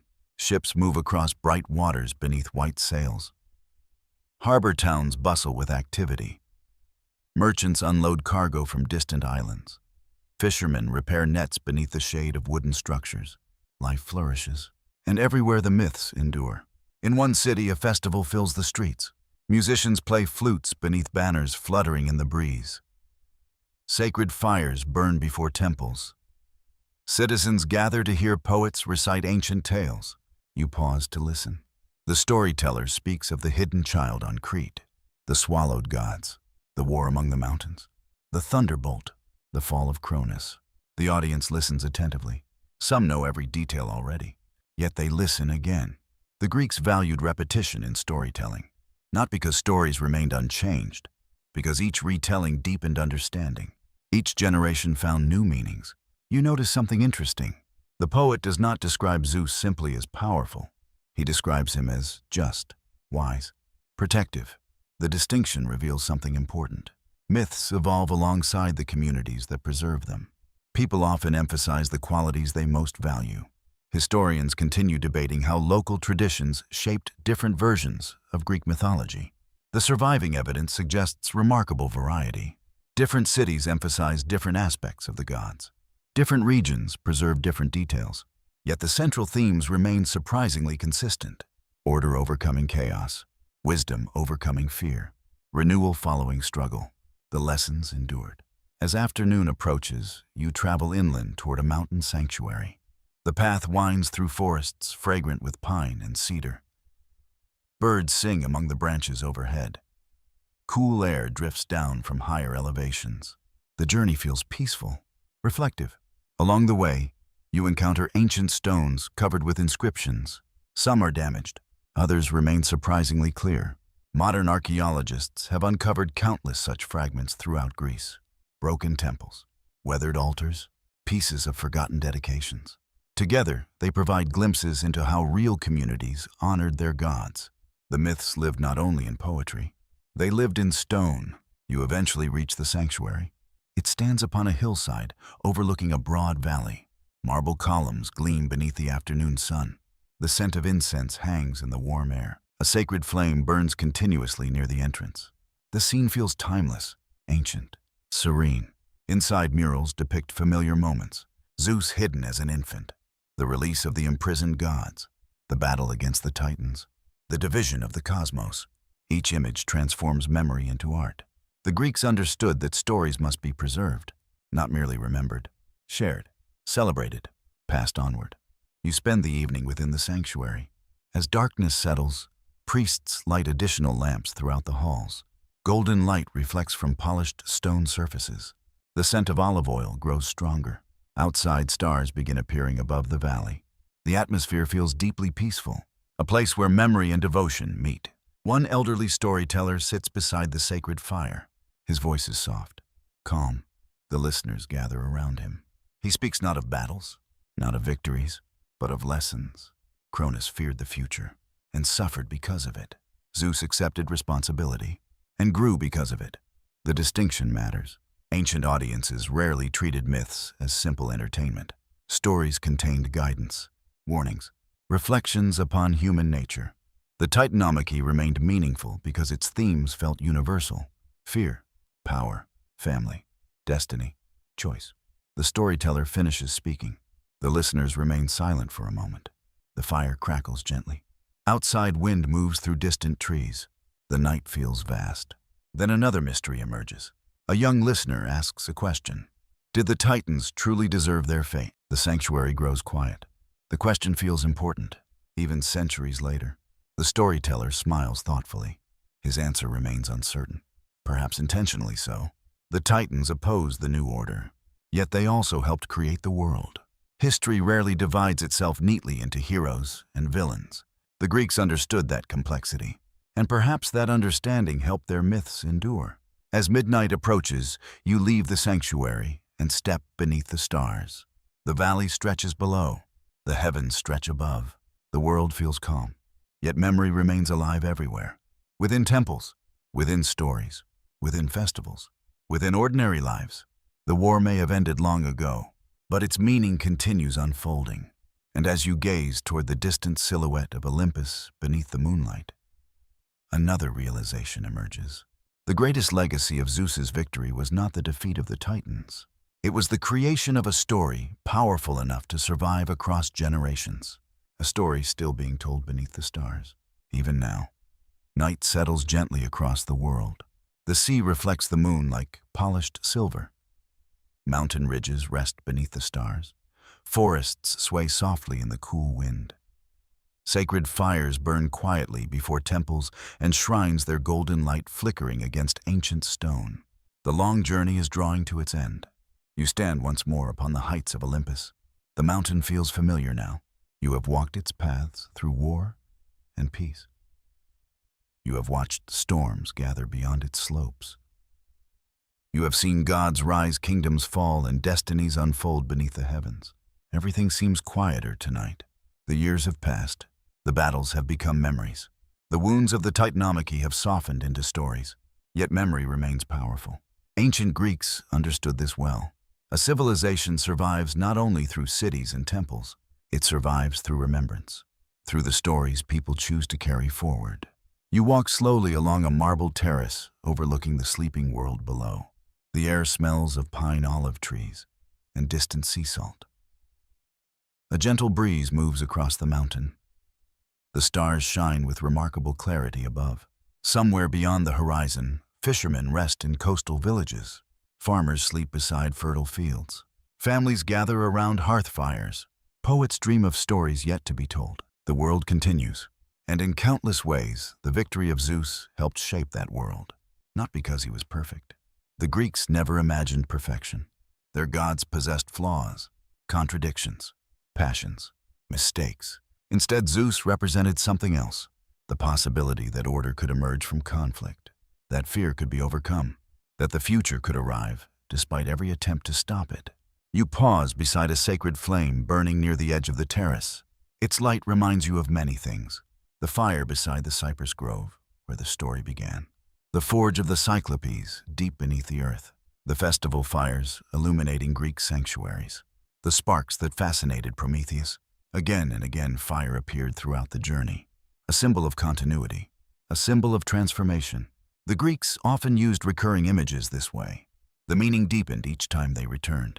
You look toward the heavens. The sky belongs to Zeus now. Clouds drift slowly across distant stars. No storm threatens. No thunder shakes the mountains. Only peace. Yet somewhere within that peace remains memory.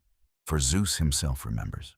He remembers the cave on Crete, the scent of pine forests after rain, the sound of waves striking distant cliffs, the years spent hidden from the world.